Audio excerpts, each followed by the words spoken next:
Welcome back, everybody. Is Derek. It's been a while since I've done a video game pickups video. Actually, a really long time. Actually, it was about a year ago. And a lot since then. Picked up a bunch more games, and I don't know. I just kind of felt it was time, and I don't know. I have a huge backlog. This could be a really long show. Maybe I'll break it up into multiple pieces. But anyways, these are my pickups that I've had since April of last year. I didn't stream the pickups video. So here we go. If you have any questions, just ask away in the chat, and I'll do my best to answer.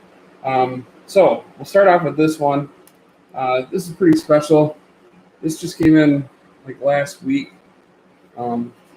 This was a limited run special edition classics collection, and one of the things that's pretty cool about it is you can it comes with a shadow box. That's what you see in the front, and I don't know if this is going to pick up really well with the mics, but here is you can actually hear the music it has with it. Maybe not. I don't think that's coming through too well.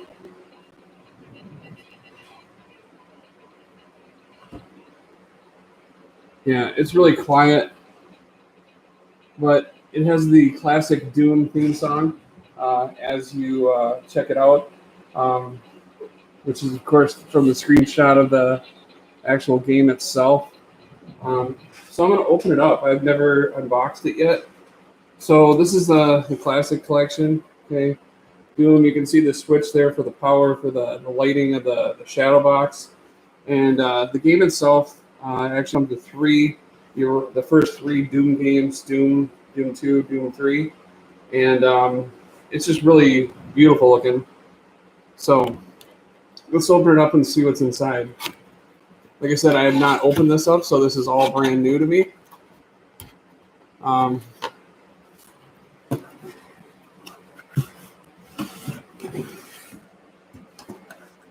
So here's the shadow box by itself. So this is what's going to go hanging up on my wall, which is pretty cool. Though it's too bad it doesn't say Doom up on the top.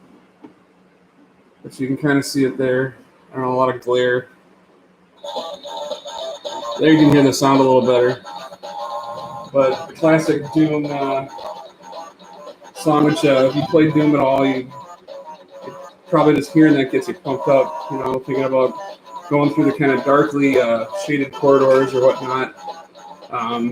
You know, when you hear that sort of low grumble of a bad guy, you know, or you hear kind of the roar or whatever, you swivel around real quick and, of course, unload. If you have your minigun, you spray bullets, or the shotgun, you get ready to start hammering away with your pump.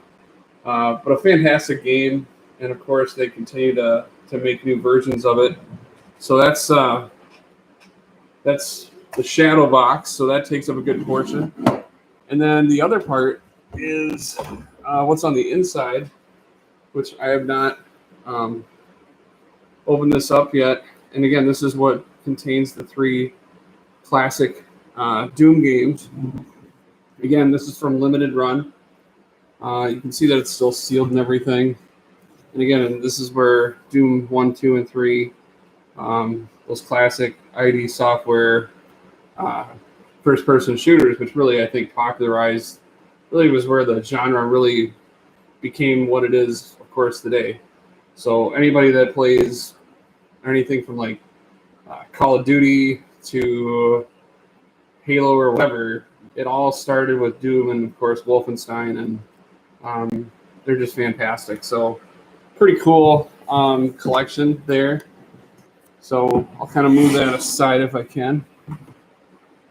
Another collection that I got also through limited run, and this is a NES collection. This is a Scat.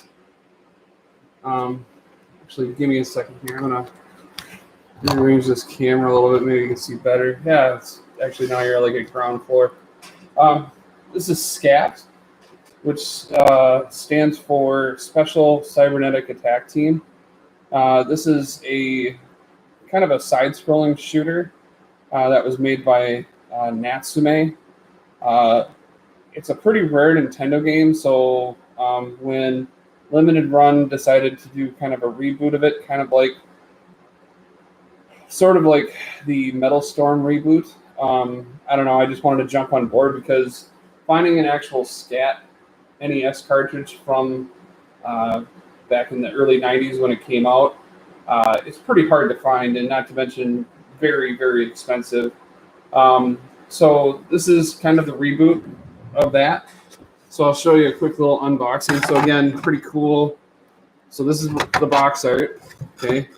I have opened this one. So there you see the classic 80s grid. It says Retro Collection. And then on the inside is your classic Nintendo cart. I have not opened it. I probably will.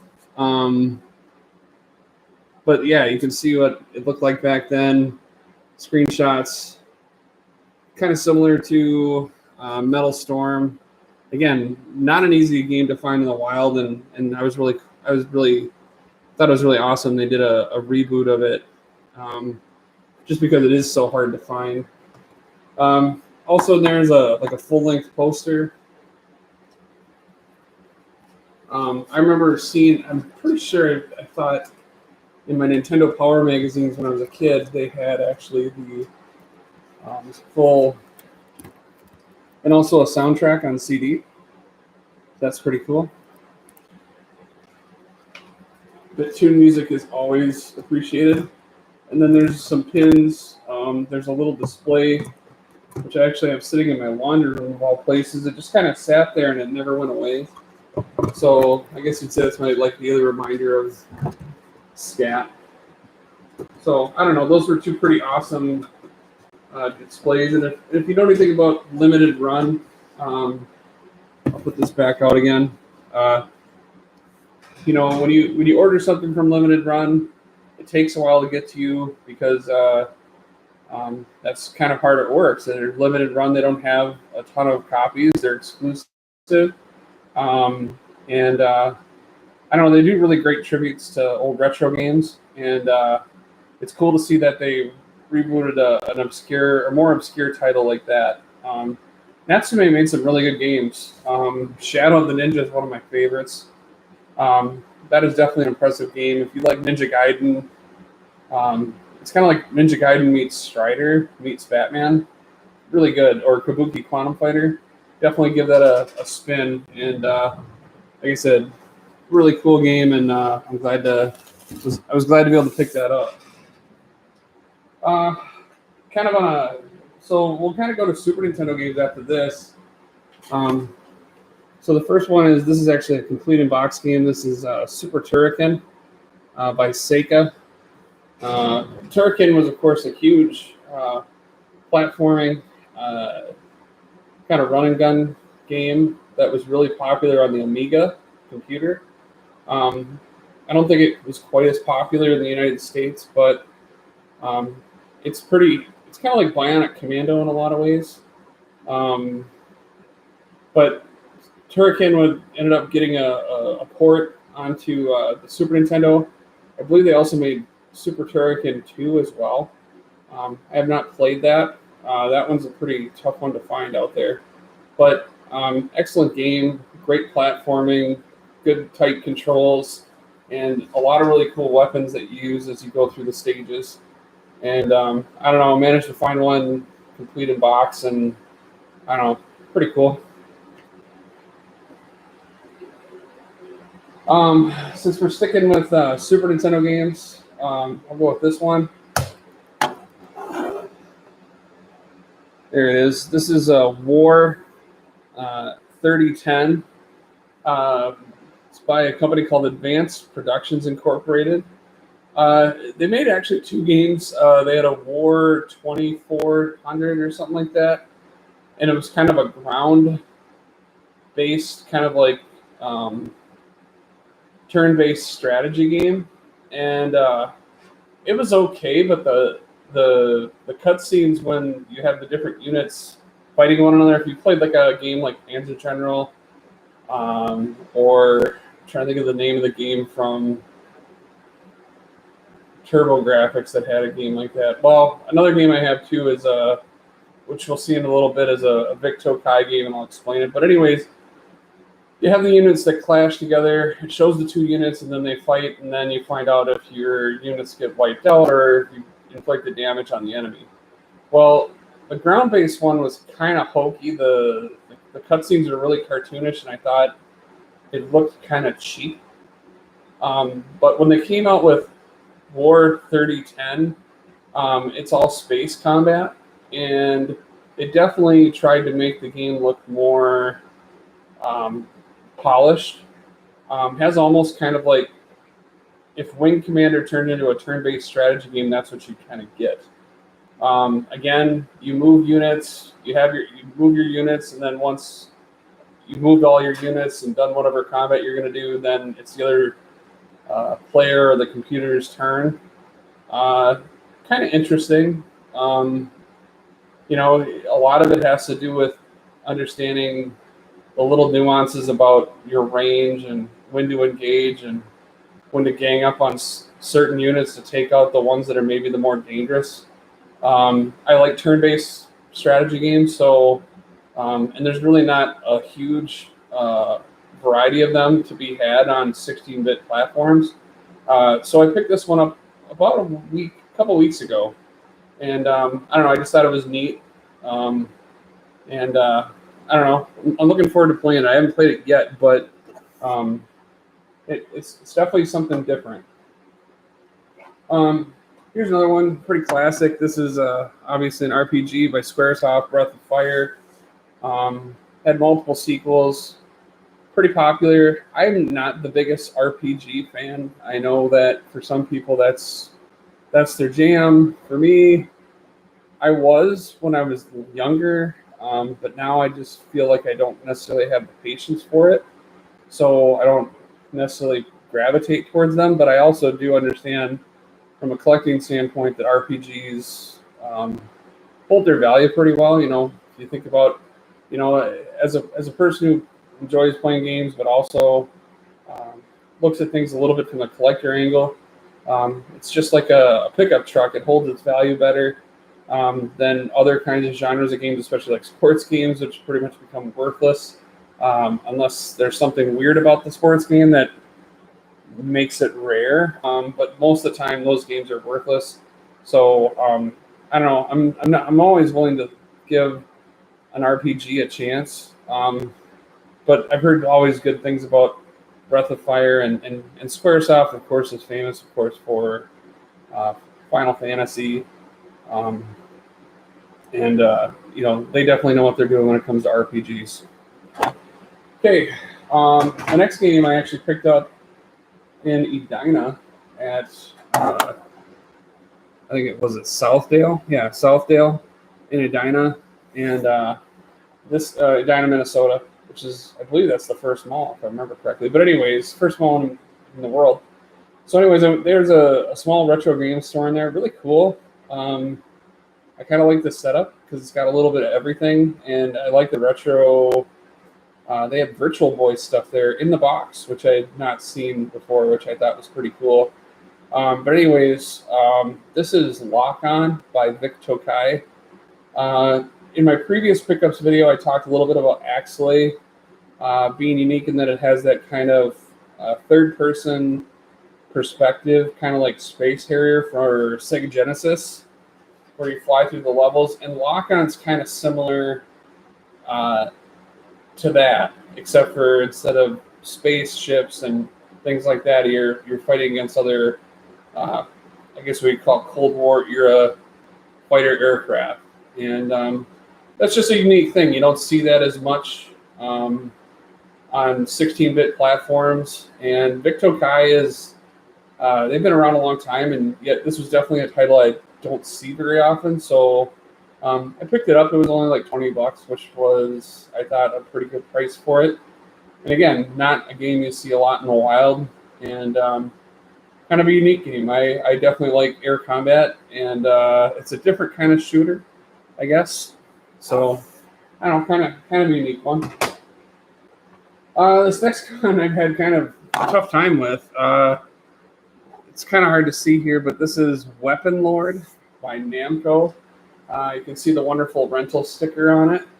I'm not sure what JD was, if that's the company that owned it or their organization system or whatever, but you can see the rental hologram that sits on the top, which of course isn't great from a collector standpoint.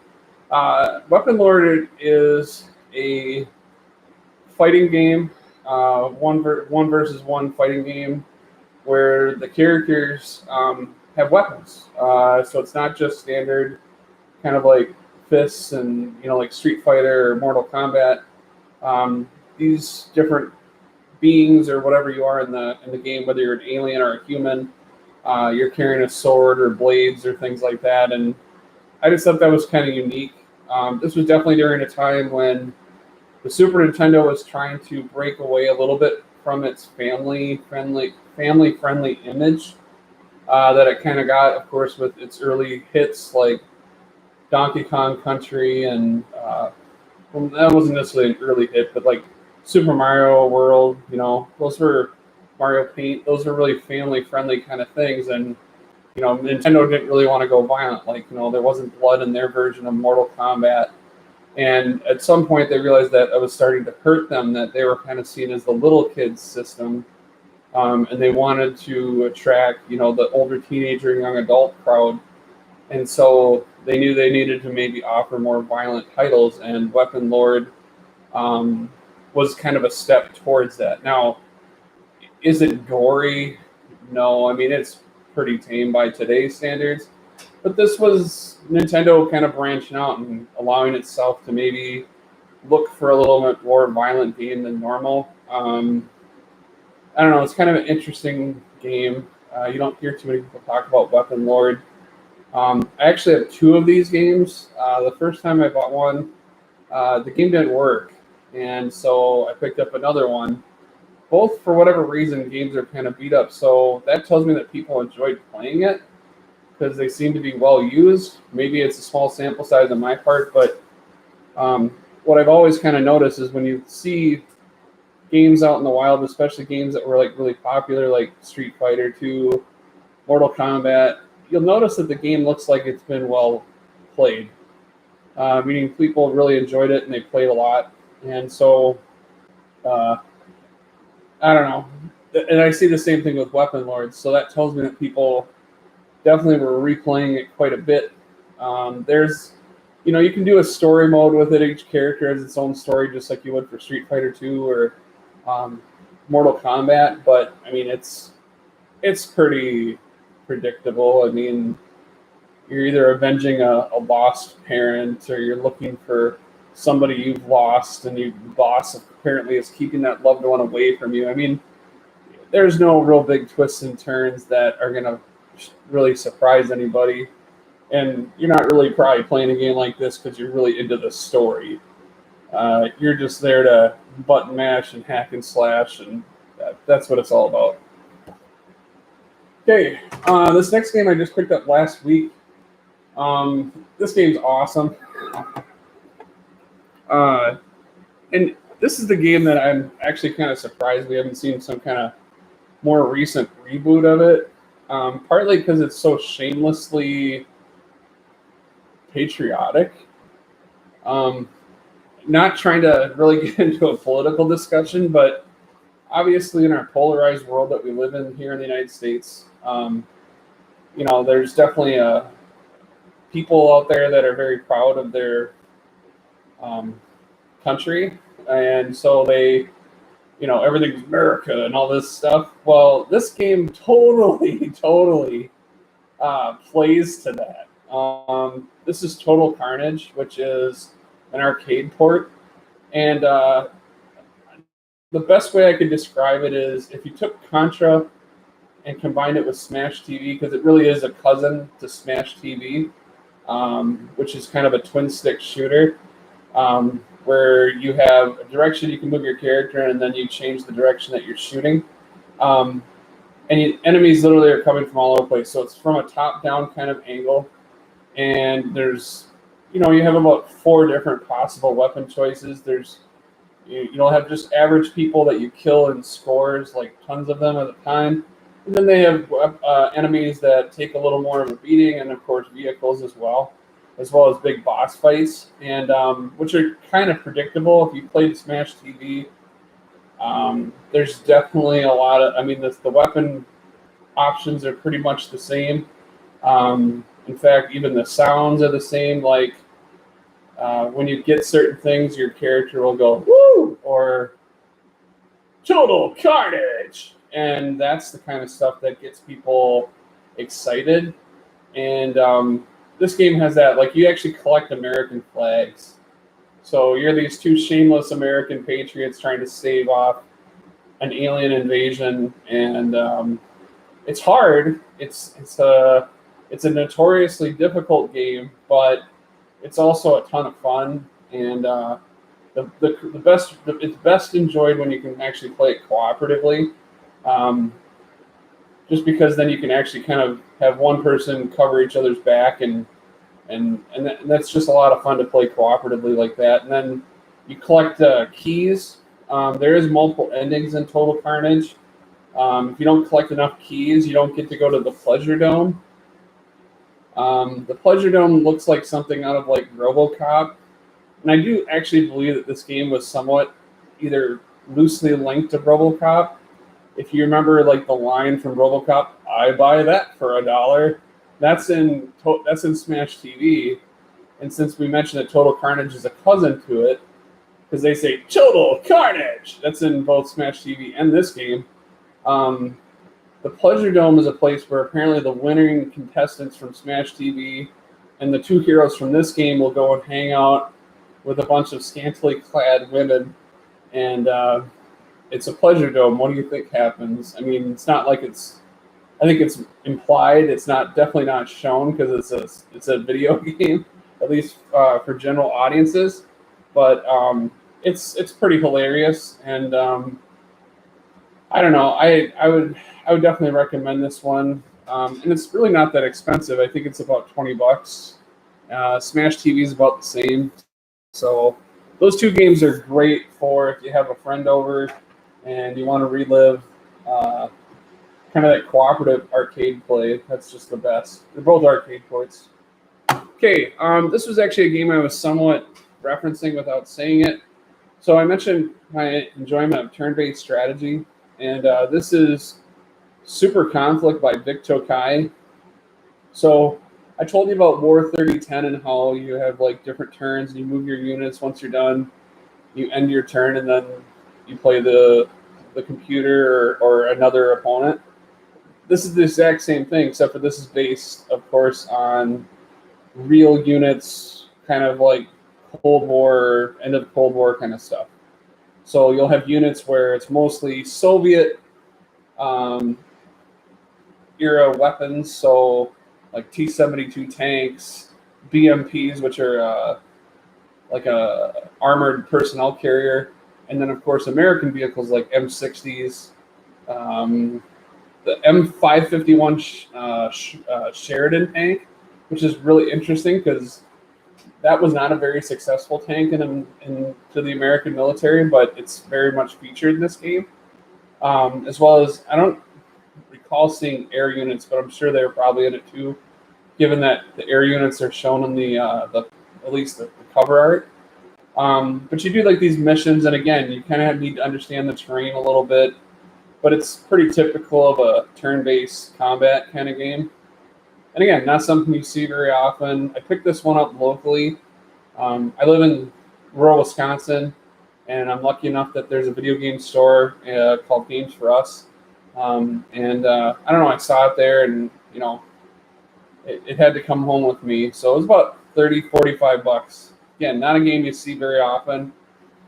The graphics aren't going to blow you away, but if you're looking for turn-based strategy on a 16-bit platform, this is an option. Okay, next. Now, this one I got to give a bit of a shout out. This shout out to a Twitch streamer I watch, and I don't know, I would call him a friend, but he probably, I don't know if he'd feel the same way, but his name's Whoop, and he plays all kinds of games. He does a lot of speed runs, but he also will play like RPGs, and he was playing this game, another RPG by Squaresoft called Secret of Evermore, and I just really loved the overworld of it. I liked the interesting dynamic with the pets that you had with you, like a dog and stuff, and I thought that was kind of cool.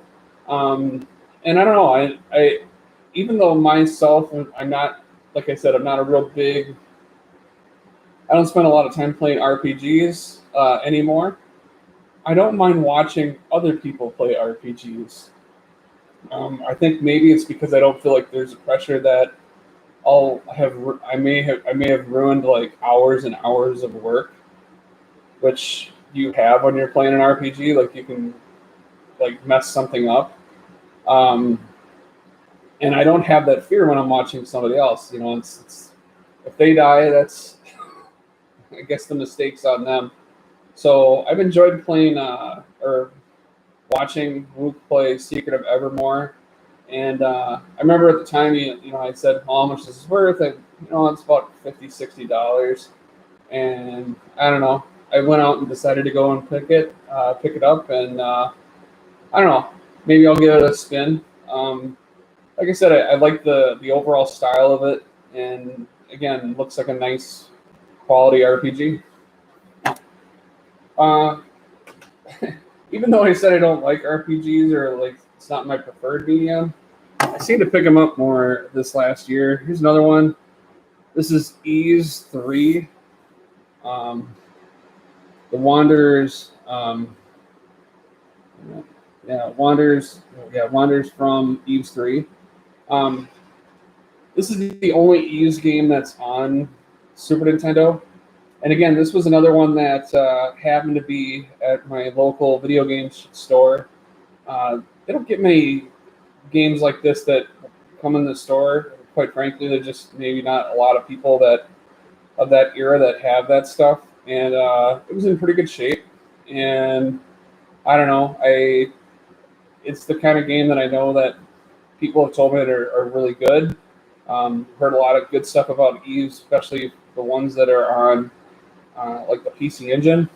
And so I thought, why not? And American Sammy, I've had good luck with American Sammy games, which American Sammy eventually purchased Sega, which is kind of interesting, kind of a small publisher, but they bought up Sega eventually, and now they're more of a, Sega doesn't, of course, introduce systems very much anymore. It's all software now, but hey, I don't know, I've enjoyed a lot of their titles, and this is a good one. And again, another quality RPG. Okay, this is my last Super Nintendo game I was going to show you, and another RPG and another Squaresoft. This is probably the one that gets talked about the most for Super Nintendo, next to Final Fantasy, really, and maybe to a lesser extent, pretty much Final Fantasies. Those are the ones that get people talked about. But this is Chrono Trigger, and this is actually, again, kind of a nod to another friend of mine. His name's Blake. Blake played football for me as a high school student, and now we're good friends. And he couldn't stop talking to me about how much fun he had with Chrono Trigger. And I don't know, Blake and I have kind of similar interests on things, albeit I think he's more of an RPG guy than me. But he couldn't, he always was, I don't know, I guess he always thought it was fun. He always was looking for this title. He eventually got one himself. And I don't know, I happened to see it, and I know this is a pretty desirable game, and so I decided to acquire it for myself. if I am going to try something, I want to try something that's the best of that genre. And for Super Nintendo, at least from what most people tell me, I've never heard anyone say anything really bad about Chrono Trigger. So I decided to act on that, and I bought it, picked it up. So I don't know, real glad I managed to do that. So kind of switching gears here. So that obviously was Super Nintendo games, and kind of in that realm. This is also another pickup that I had from the local store here. This is Chrono Cross. Again, Squaresoft, Enix, as those two companies merged. And of course, this is for the PlayStation.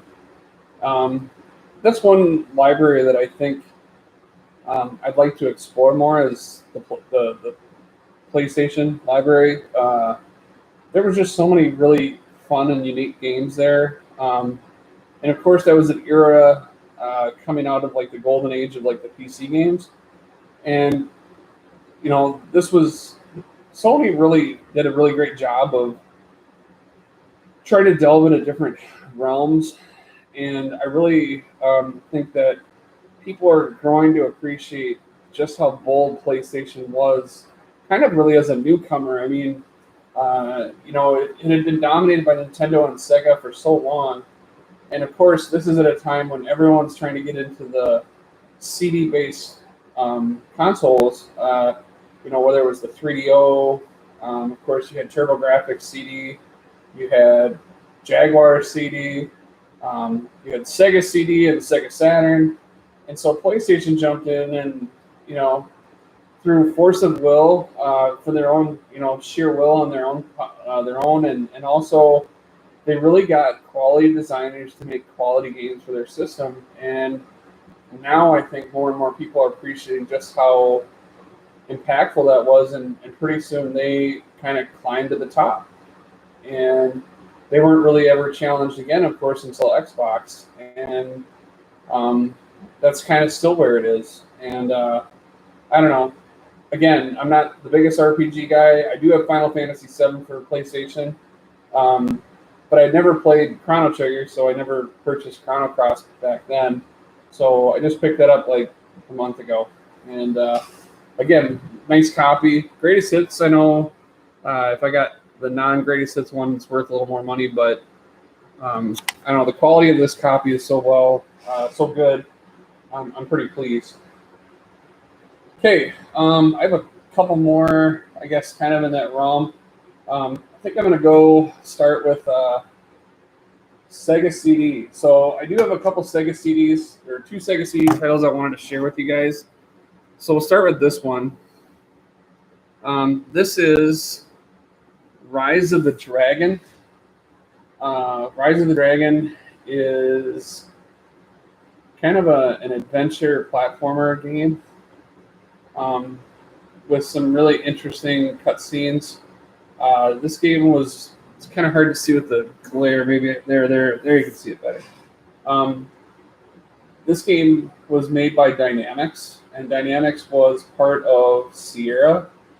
And I love Sierra as a publisher on the PC, although it was mostly for flight simulators. But Dynamics seemed to always have really awesome games. And I saw a review for this game on Friday Night Arcade. I will try to put a link to his video about this game. And I just thought it sounded really cool. I have a Sega CD. I have a limited amount of games for it.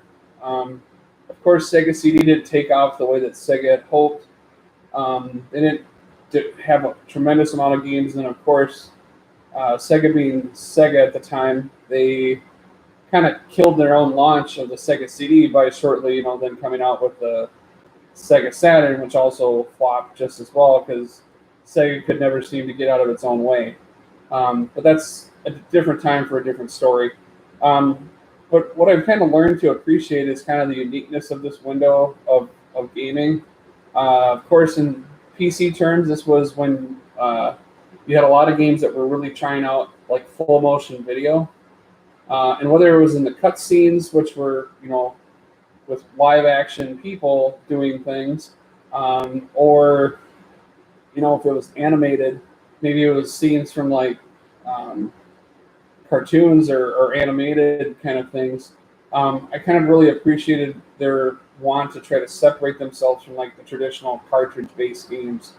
And Rise of the Dragon has a really interesting story. And that's really kind of what attracted me to it. And also, I'll be honest, Friday Night Arcade's a great channel. The videos are quick, but I think he does a really good job of capturing the spirit of the gameplay and also really giving you a good idea of what makes it unique.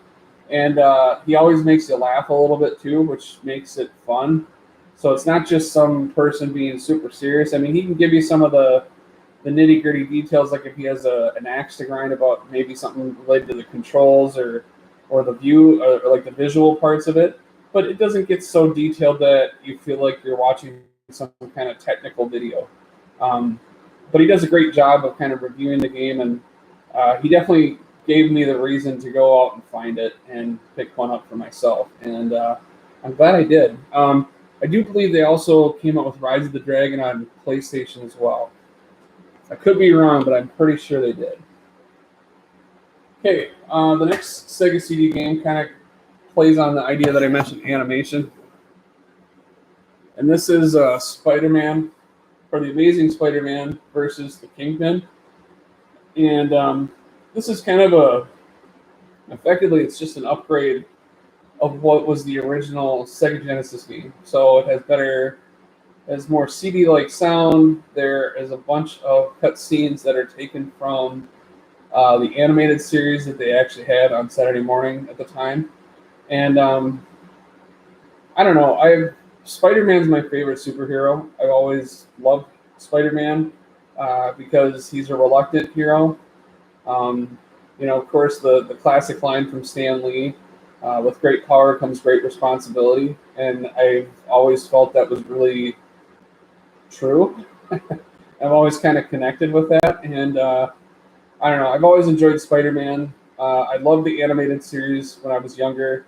And I don't know, I liked what I saw of the gameplay. It's a platformer, and that appealed to me more. I have another animated series, which is the Batman and Robin game, and I was terribly disappointed to find out that game is pretty much just a driving and or flying side-scrolling game. And I was like, well, those stages are fun, but there should be some platforming here, which there was not. But this game is pretty much a platformer, and that appealed to me more. And I was lucky to find a copy of it. Okay, so those are my two Sega CD pickups. Again, those long, big jewel cases, not great. Very fragile, easy to crack or break. And of course, during this time, that's what unfortunately the companies were deciding to do. So Sega CD, and then of course when the Sega Saturn came out, they kept using the stupid long toolboxes. So here's another game. This is my lone Sega Saturn pickup that I'm deciding to show you, and that is Solar Eclipse. This is by a company called Crystal Dynamics.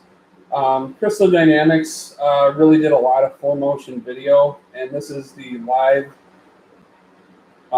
action full motion video. So what it ends up looking is like a really cheesy B movie, and I'm not gonna sugarcoat it. That's the whole reason I bought this game. Not necessarily because of the cheesiness of the acting, but the fact that they would try to usually find an actor or actress or two that maybe to try to maybe give you a reason to purchase the game or whatnot. I know I have a game for Sega CD called Stellar Fire, and it was narrated by Michael Dorn, who was Worf from Star Trek Next Generation. And Solar Eclipse, I guess you could say, was starred by Claudia Christian. Claudia Christian played Susan Ivanova in the science fiction series Babylon 5, which is my favorite science fiction series. Sorry, Star Trek. Sorry, Star Wars. I love Babylon 5. And that's kind of what this is. I mean, very similar. It's space combat. It's a rail shooter. The game's really hard, but fun.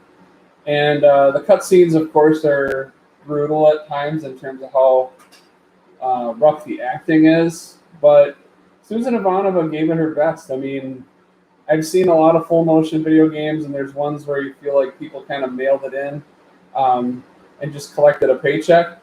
And there's others where you feel like they were really trying to do the best by it. And this is one of those. Maybe not quite as good as, because like I said, this is a day and age when games were really trying to create almost like an interactive movie experience where you'd have gameplay and then you'd have these pretty long cinematic style cutscenes where they'd have scenes with different characters where they'd especially in space combat, it was always like a ego battle between somebody. I don't get you, you're making mistakes out there that's going to get somebody killed or something like that, and they say things like that. And it's kind of predictable where they're going to go with the whole conflict that you see, but at the same time, some of them I thought were pretty good. Like one of my favorites is for PlayStation is Wing Commander, Part of the Tiger, which has a ton of stars in it. Rhys Davies, Malcolm McDowell, and of course Mark Hamill, Luke Skywalker himself. That's a phenomenal. I mean, there's like literally 2 hours of film. I mean, it's literally a movie in the game. Solar Eclipse doesn't have quite that much scene time. I know for some people that might seem to be really annoying, but for me, I've kind of always enjoyed that part of it. And Solar Eclipse is fun. But it's hard as hell. So, like I said, hey Daryl, how you doing? Been a while. So that's a Solar Eclipse. Okay, I think I'll go on to, I have one Nintendo Switch game. I'll make it quick. I'm doing pretty good. I don't know. I guess we decided to stay, well, I shouldn't say that. I decided to stay home for Easter. We've had some stuff going on in our house that hasn't been the most fun to deal with. My shower sprung a leak, and water came washing down into my basement. Luckily, it didn't get on any of my games or my Magic stuff. But that's kind of what we've been dealing with. And we just actually had the plumber come in today, and he fixed my shower. So that's been kind of an ordeal the last 2 weeks, but otherwise I'm doing pretty good. How about you? Yeah, it's not good. Basically, what the plumber did today was put, I guess, what I would call a temporary fix, and then we're probably looking to redo the whole shower. And I don't know if anyone knows this out there, but finding a contractor right now is just about impossible. They're super busy out there, so we're hoping to get a contractor, but the earliest they can get to the redoing our shower would be, believe it or not, July. There are a lot of contractors we talked to that said they're literally booked all the way through the fall. Some are even booked all the way through the year. So, not really looking forward to the expense of that, but oh well, it is what it is. I guess at least we got a temporary fix now, so we can at least use the shower a little bit, but we're trying not to push it too much until it gets completely redone, and then it should be more of a permanent fix kind of thing. So, I've just been reviewing games for the past almost 45 minutes now. These are games that I've picked up really since last April, so it's a lot more than I expected. I guess I kind of realized, like, holy crap, I haven't done this in a while. So the next game is for the Switch.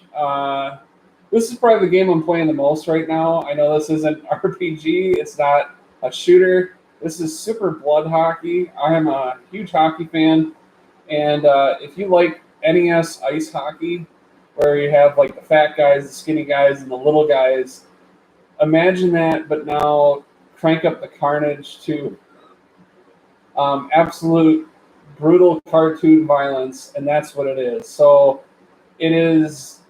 You can literally kill people in the game. They suffer all these brutal injuries, which are described in rather nasty ways, like severely twisted testicle or unbelievably exploded spine. They're ridiculous, but I don't know. There's budget management in it because you have to give you the plot. The plot's actually pretty hysterical. So you are a coach of a team that is made up of prisoners. So these are prison inmates you're using for these games. So hence why the games can be lethal, because they're considered people that are on, I guess you'd almost want to say, like death row. So think of it almost like gladiators. So anyways, you have to purchase these players, coach himself just to get your team, because you don't have the money to get a team going. They drug you and they take out a kidney. So that's the first thing that happens. A guy walks up, sticks a syringe in your neck, and then they yank out your kidney, and then you have the money to purchase your team and play. And you have to be really careful, because if you lose a player and they die, I mean, if you don't win your games and win the money, because when you play the games, you're playing for like money, and then that money is what you use to pay your players, pay the rent. Because if you don't pay the rent, they shoot you and kill you. Your game's over at that point. So it's important to win. They don't accept losing.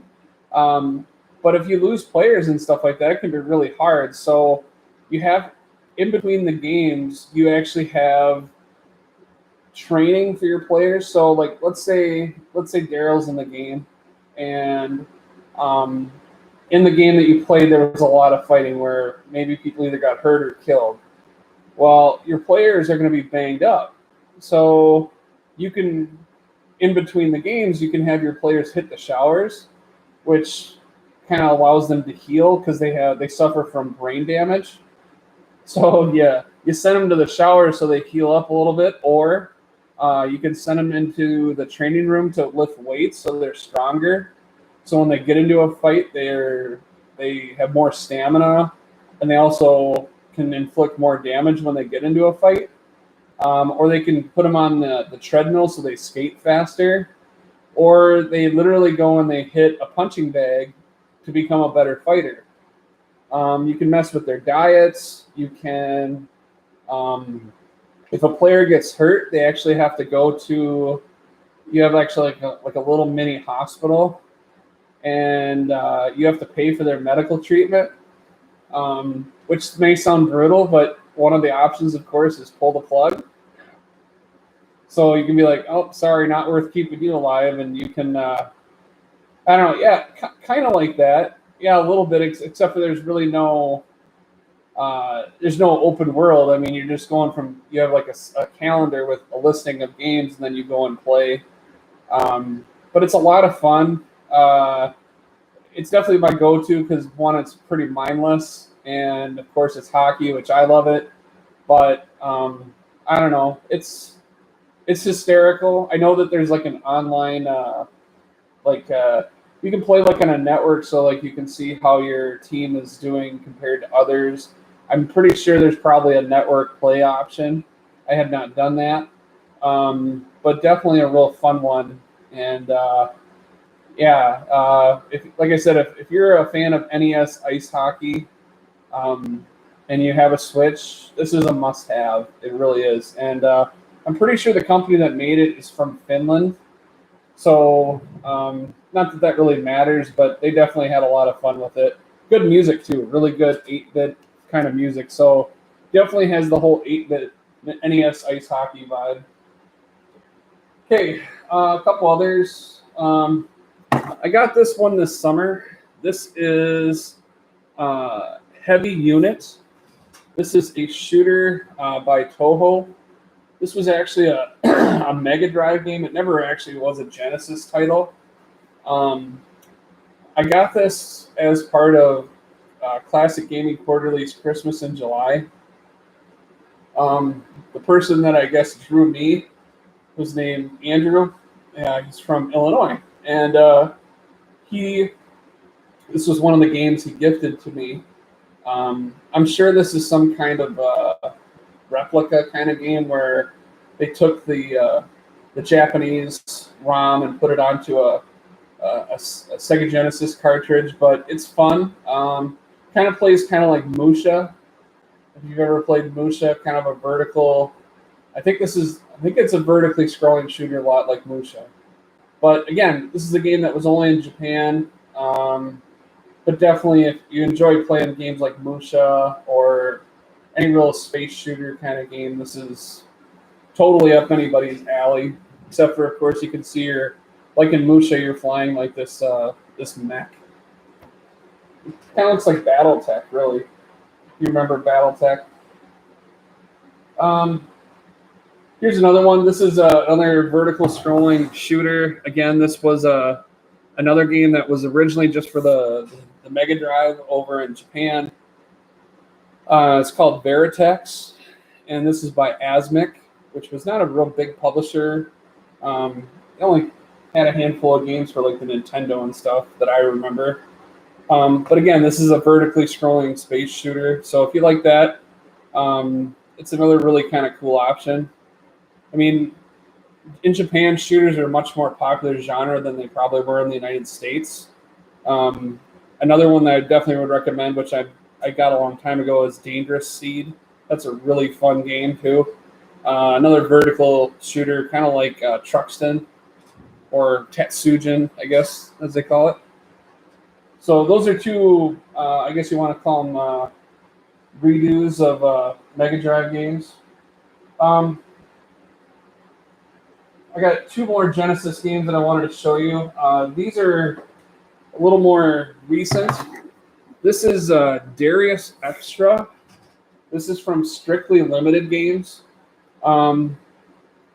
So if you're familiar with like the Darius series, like Darius Twin, or on the Genesis Sagaya, what they did was this group of people in Great Britain, they made one of the things that, I guess the Darius games get, I don't want to say it's like slammed for, but then they're exceedingly difficult. They're really tough shooters, side-scrolling shooters.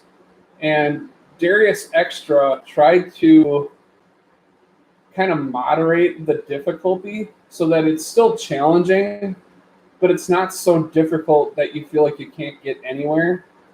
I would still say that it's pretty darn challenging, but they made it a little bit more approachable, because to me, if you're playing a game and you feel like you can't even get to like the first boss, it's kind of off-putting to a certain extent.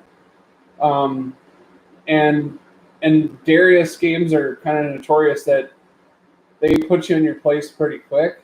And that's what this game tries to, I guess, improve upon. So it still has all the features of the Darius games that people like, but it's a little bit easier.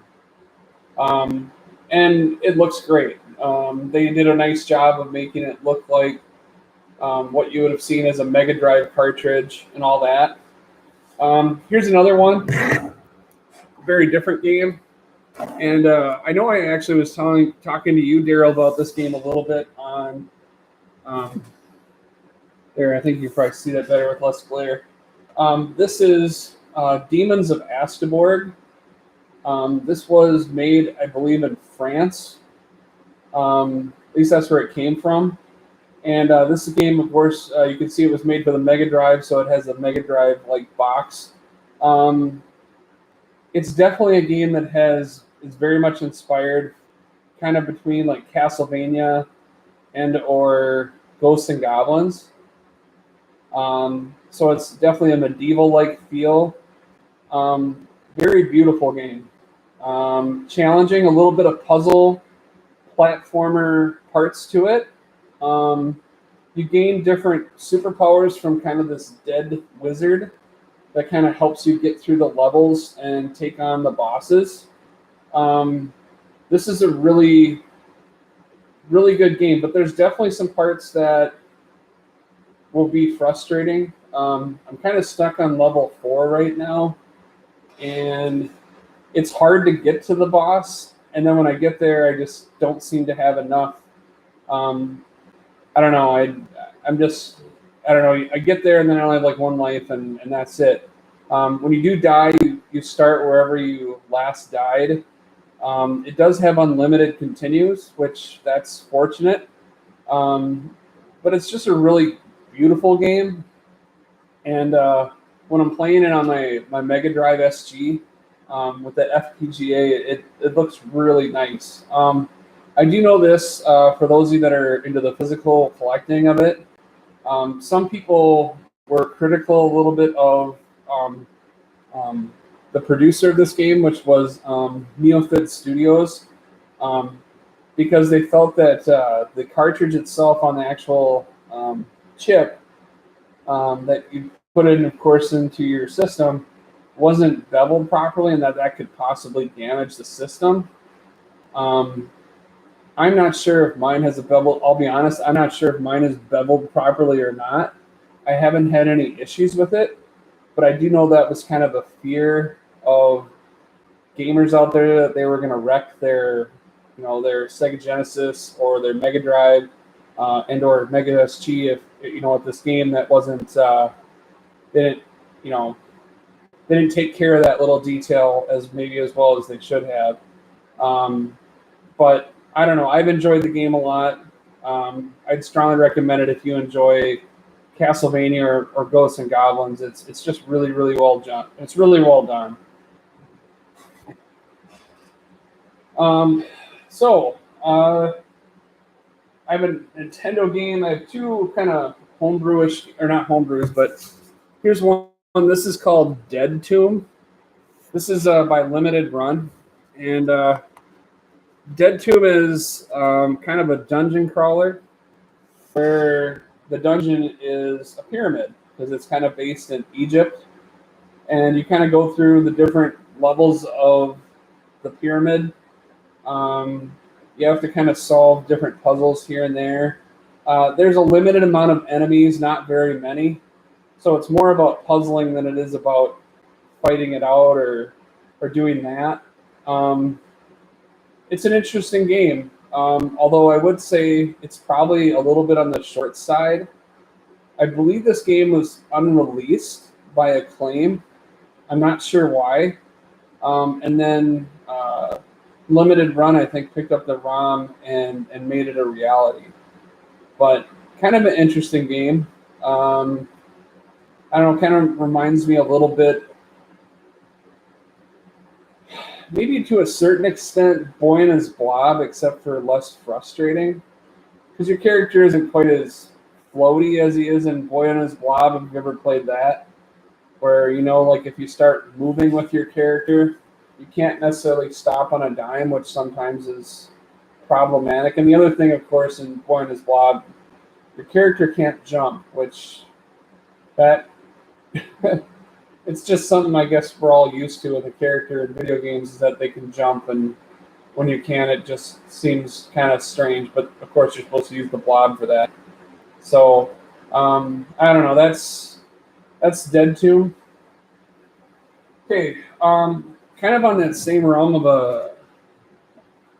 This isn't a homebrew per se. This is a game that was re-released by kind of a homebrew person, and you can find it out in the wild, but it is kind of spendy. And this is Holy Diver.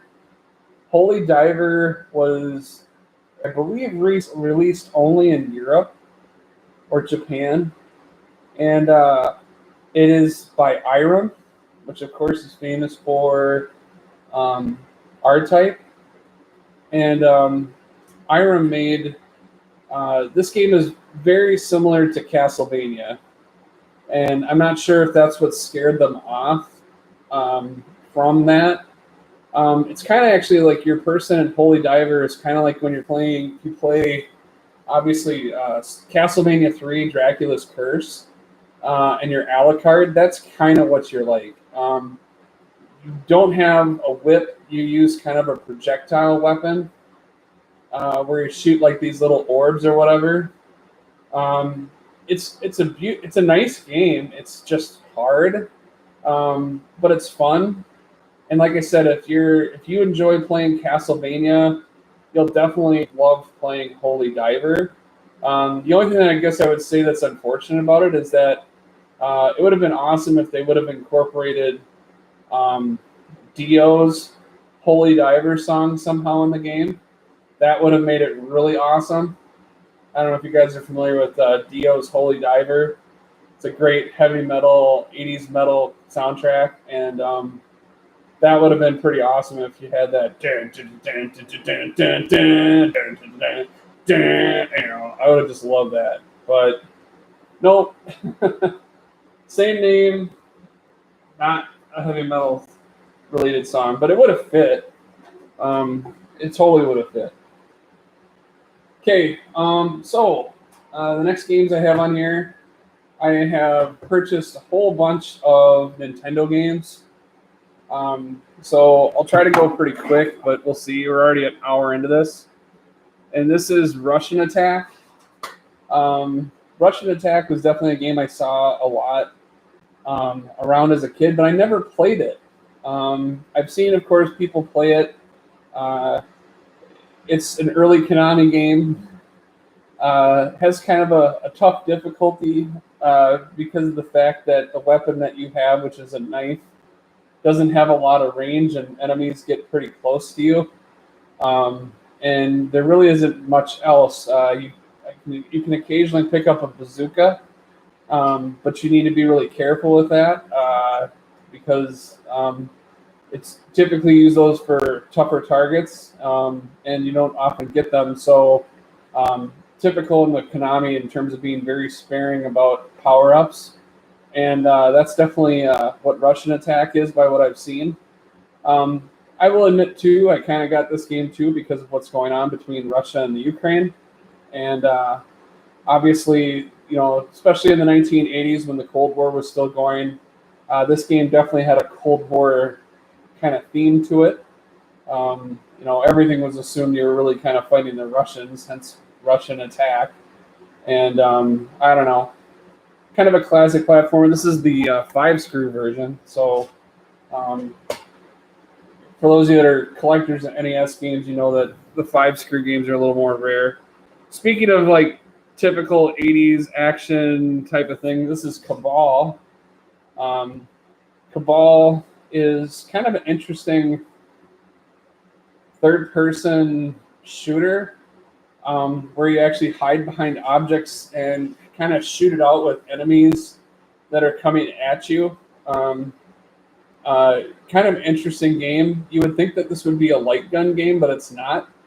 But I just thought it was interesting because you don't see that kind of style very much, especially one that doesn't involve a light gun. Milton Bradley title. I believe this may have been an arcade port. I'm not sure. Okay, Daryl, great to see you again. And thanks for stopping by. And I'll have to watch your stream sometime this weekend.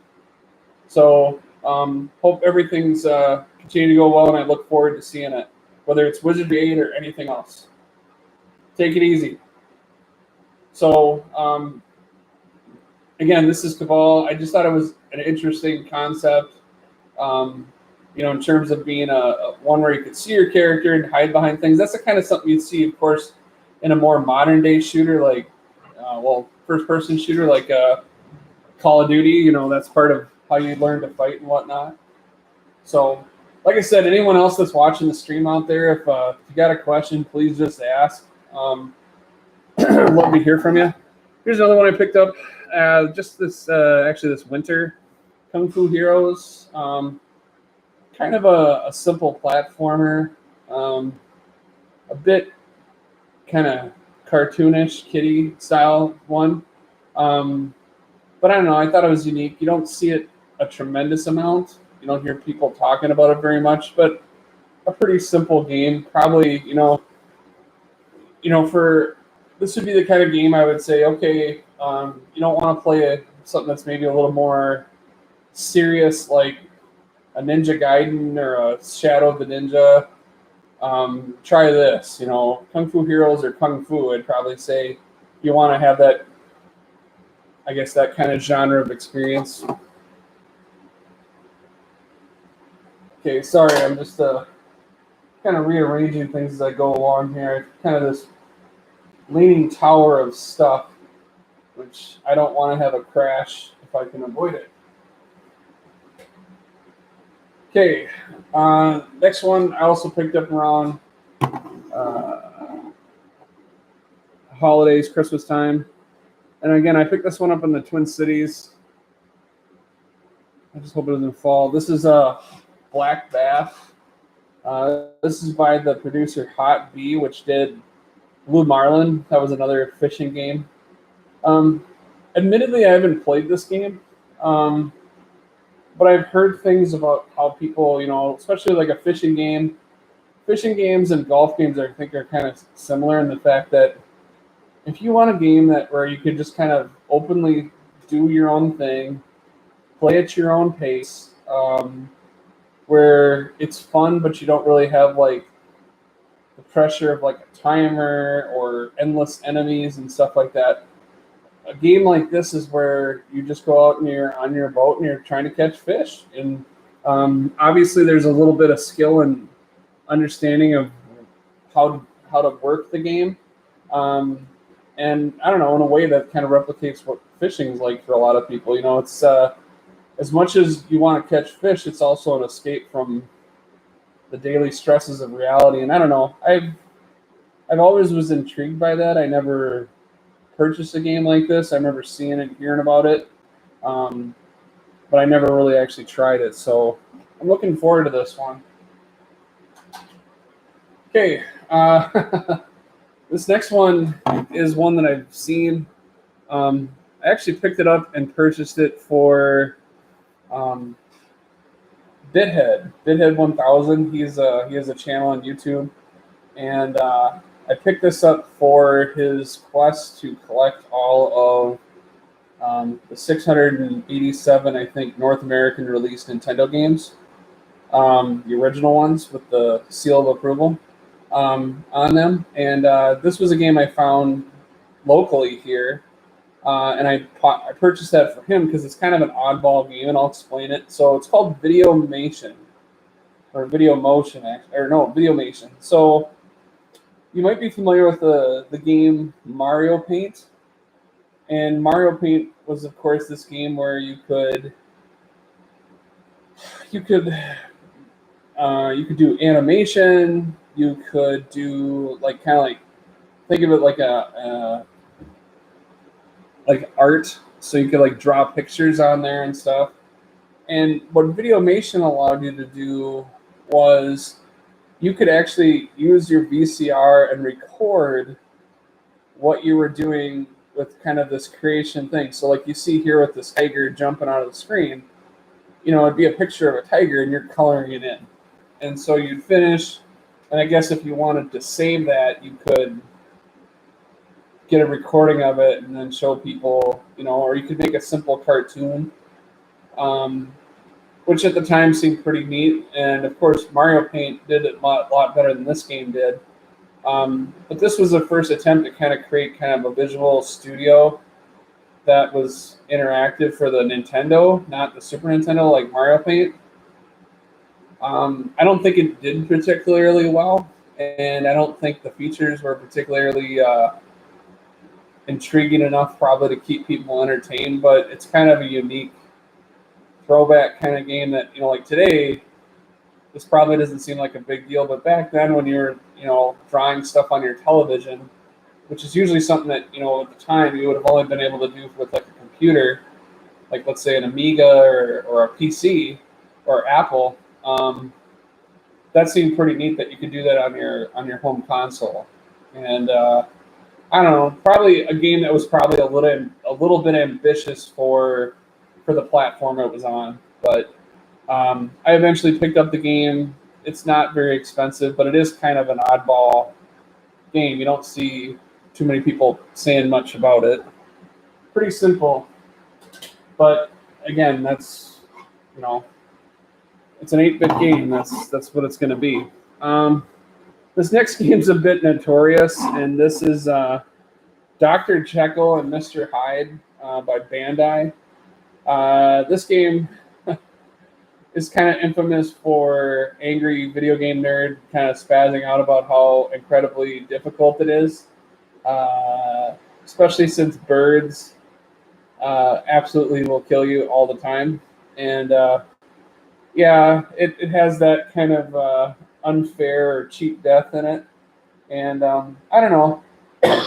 I've always been kind of fascinated by it. Bandai actually came up with some pretty cool, I guess they want to say classic monster-based games. Probably the most, apart from Dr. Jekyll and Mr. Hyde, which was a pretty kind of famous title, partly because of the ghoulish scream you see there, was Frankenstein, which is actually a really tough game to find.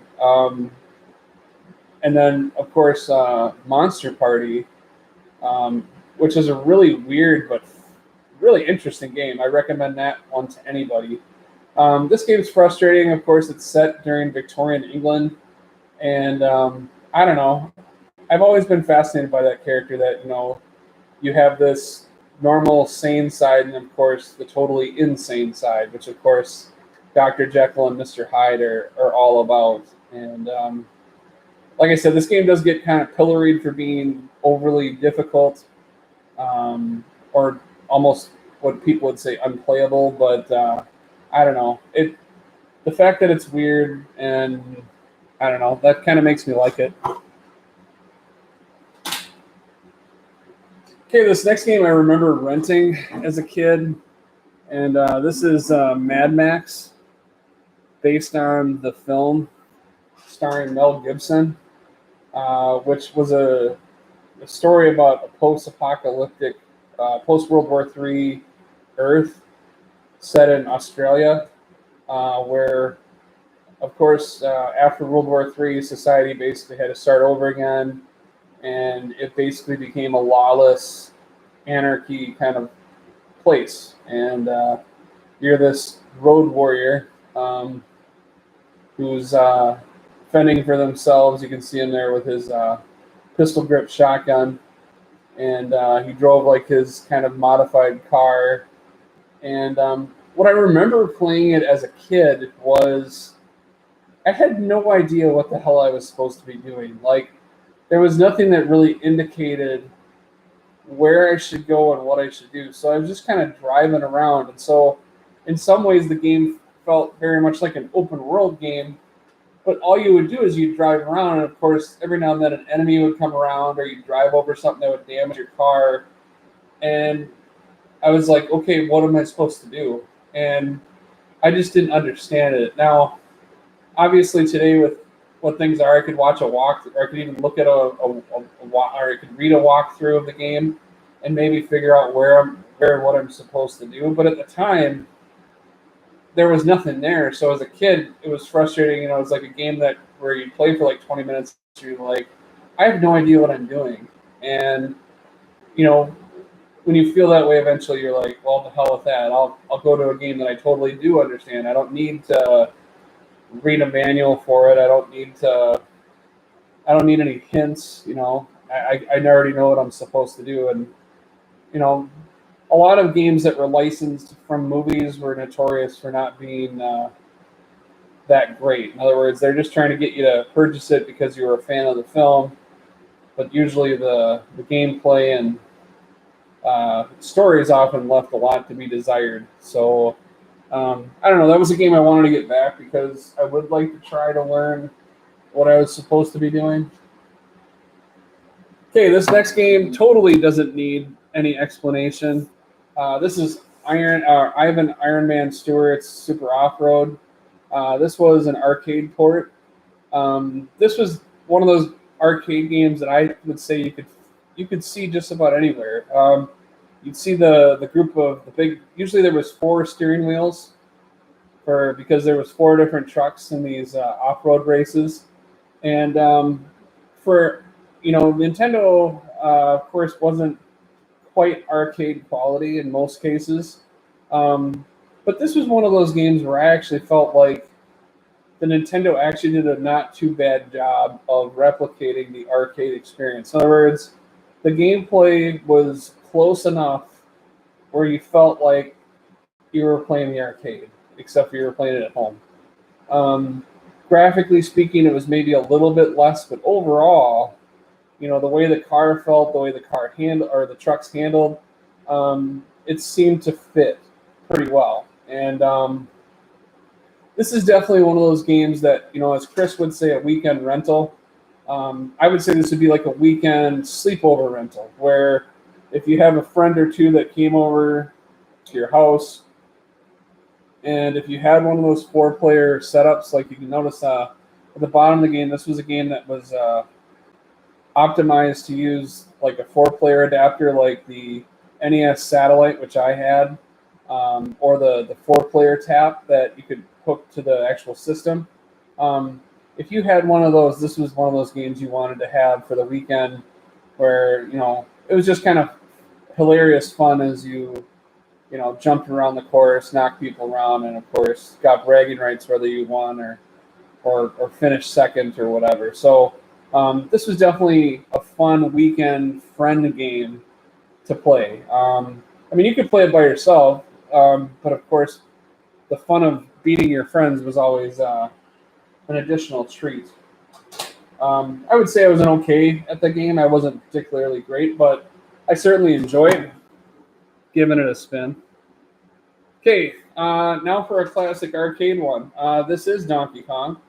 You can see this is one of those black cover Nintendo games. And of course, they're trying to replicate. This is actually a pretty decent replica of the original Donkey Kong port, which is really kind of what made Nintendo what it was. Introduced, of course, to the people that would eventually be Mario and Luigi, or Mario, really, not Luigi. I don't know. I did not play Donkey Kong very much as a kid. I remember seeing it, but there was something about it that I don't know. I guess I didn't feel confident in playing it, so I didn't play it. So it was a game that I saw, but I didn't play. And so as I've grown up, I've wanted to try those things out, and I enjoyed parts of Donkey Kong. I totally understand what you're supposed to do. There's really not much to it, and it's challenging in its own right. I will admit I enjoyed watching the documentary King of Kong, and of course the more recent revelation of the fact that everyone knows that Billy Mitchell cheated, pretty much, was kind of interesting for a guy who thought very highly of himself. That's a whole different thing. But I don't know, kind of a classic Nintendo game of this era, and I don't know. It's a game that I played and I enjoyed it, but it's not a game that I really look forward to playing. I know for some people this would be, like one of 5 games that they would just love to play, and the rest they don't really care about. Especially if they're into the classic old school arcade experience. This might be one of the few games they only need. One of the few games they want to play, and then they don't want to play a lot of these other games I've been talking about, because that wasn't what mattered to them. It was all about the arcade. So definitely an arcade classic. Okay, this is an interesting one by Broderbund. Some people kind of rip on this game a little bit. This is Raid on Bungling Bay. You're really just a helicopter that flies around, and you're destroying stuff, trying to avoid getting damaged, and then you're picking up prisoners, or I guess say captives, and then bringing them back to your ship that's out at sea, and you land and then offload the prisoners, and then you refuel, restore your health, and you go back up and do it again. There isn't a whole lot of nuance to the game. It's kind of fun. It's kind of like Choplifter, except for you're seeing it from a little more of a, I guess, kind of a top-down perspective as opposed to a side-scrolling perspective like Choplifter. It's kind of a classic game in the sense that I know the concept has been around for a long time. I don't know. I don't mind it.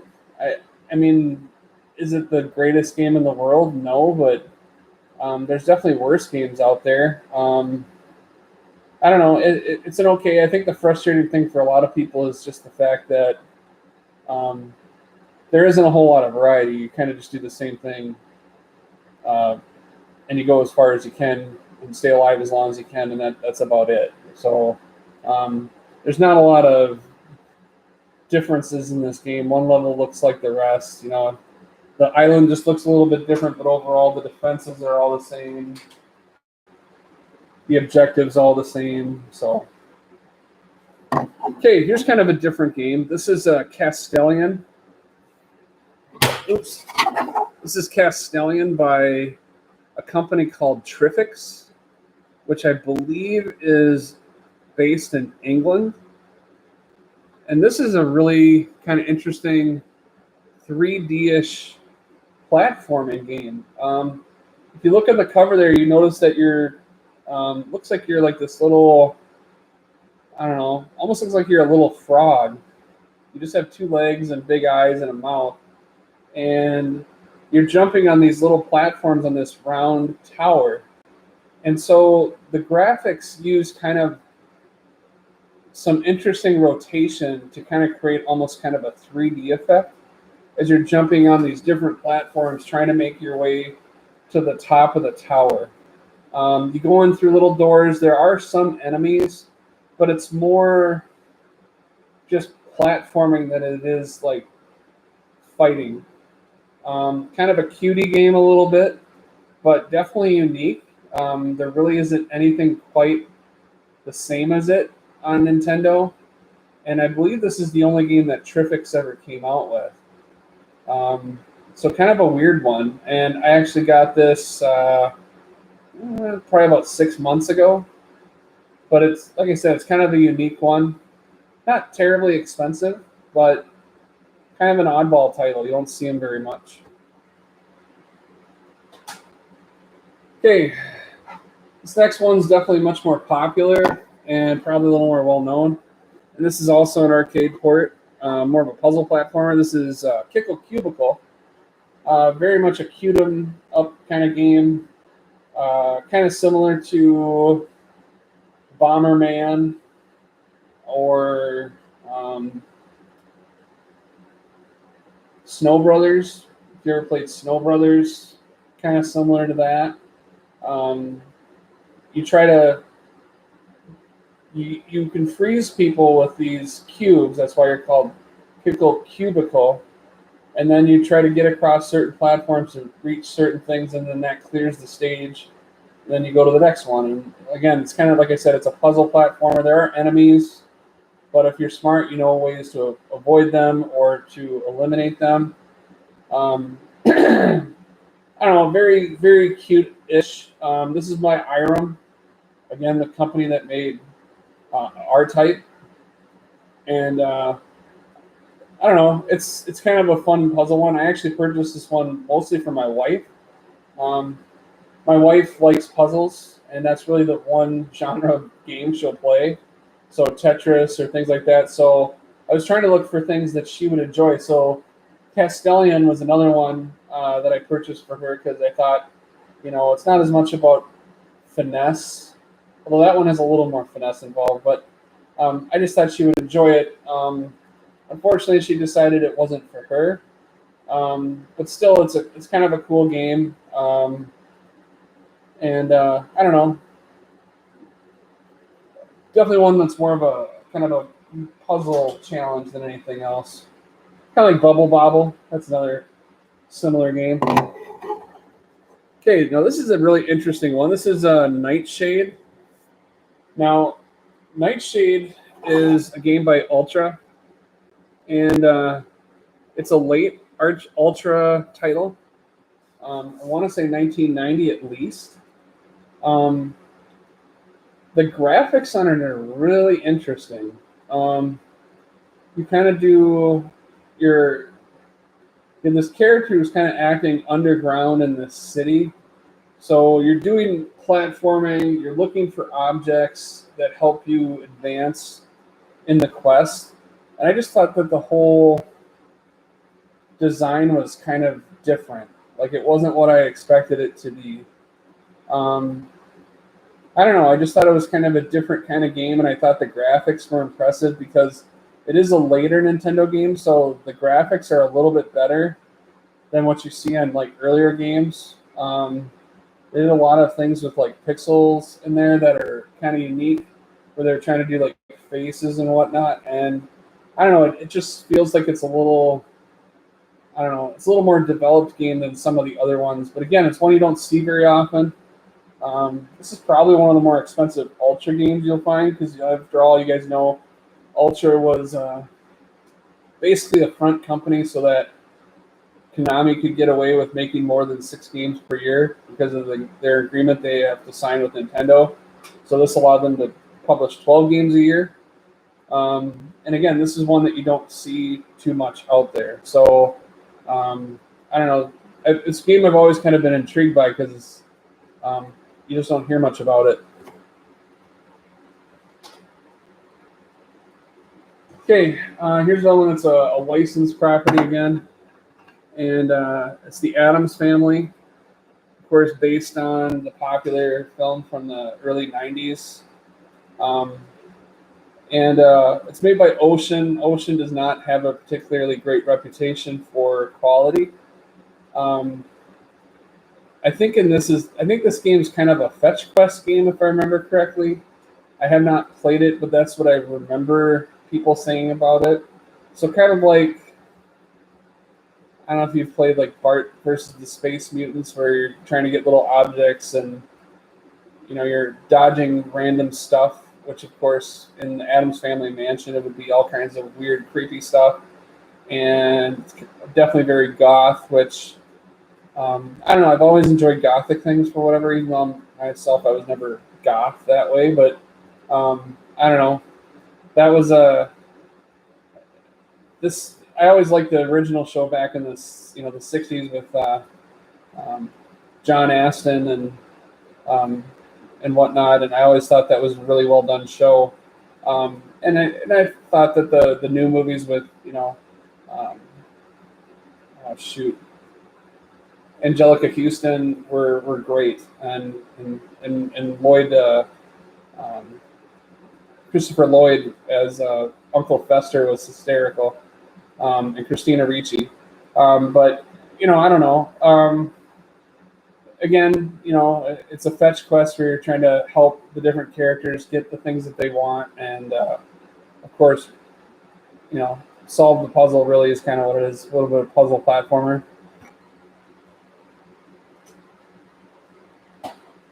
Okay.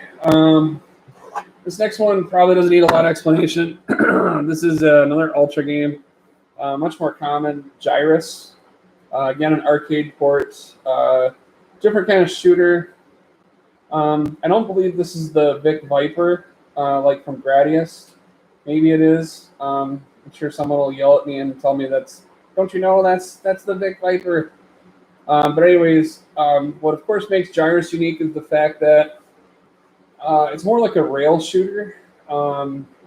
So you're actually on kind of a circle on the screen. So your ship kind of rotates on this circle, and you're engaging these enemies that are coming at you as you're seeing it from behind. A little bit like Axley, except for your ship is kind of on this, like I said, kind of fixed arc that it travels around. And the game itself is frustrating. I'm not a big fan of it. I'm sure for some people they love Gyrus and they can't get enough of it, but I don't know. I like to be able to move in my own direction, not be prescribed a certain direction like this game does. So it's not my favorite. It's probably why we see it so much out in the wild, because I don't think people particularly enjoyed this one, even though it is a shooter, an on-rail shooter. Okay, this next one is a game I actually picked up because I was going to do a video. I thought about doing a Halloween-themed stream, and I wanted games that had kind of a creepy or Halloween-like element to them. And this is definitely a weirdo game. This is Dr. Chaos by FCI. Kind of reminds me a little bit of Goonies too, where you kind of go into this house. There's weird stuff that's there. You can pick up different items, including weapons, but everything's limited. So, like, if you pick up a gun, you only have a limited amount of ammo. There isn't much there, and the game itself is just, I don't know, it's kind of frustrating because you do have to, like, search around. So, just like in Goonies, you start going in the different rooms, although it isn't quite as much a dungeon crawler. Like when you start going in rooms in Goonies 2, it becomes almost a dungeon crawler game, and then platforming also. This is still more of a platformer, but still there's that element of point and click, and then you can decide whether you use or take items. So it's got a little bit of that too. In some ways, I kind of feel like Dr. Chaos is a game that couldn't decide what it wanted to be. Like, did it want to be more of an action RPG, or did it want to be a platformer? And so what they ended up with was kind of something that didn't do either particularly well, although it is kind of unique in its style, but it's kind of frustrating too. So, I don't know. But it was a game I purchased for this stream, I just never did. So, I don't know, maybe I'll do it next year. This is a game I haven't played very much, but I picked up this Christmas. It was a game I always wanted for some reason. I don't know why, probably because I thought it was unique. And this is The Adventures of Rocky and Bullwinkle and Friends.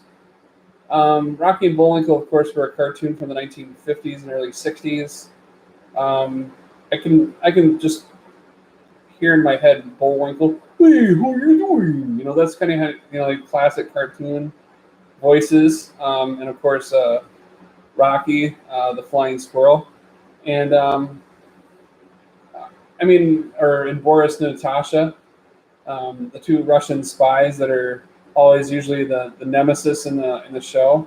I think if I remember correctly, this is kind of a series of mini games. This game did not get very good reviews. Again, it's a THQ game, which I don't know. THQ did mostly licensed properties, and they mostly did crappy stuff. But this was a game I always wanted, just because I don't know. Rocky and Bullwinkle was something I remembered in my childhood, and I guess nostalgia won out on that one.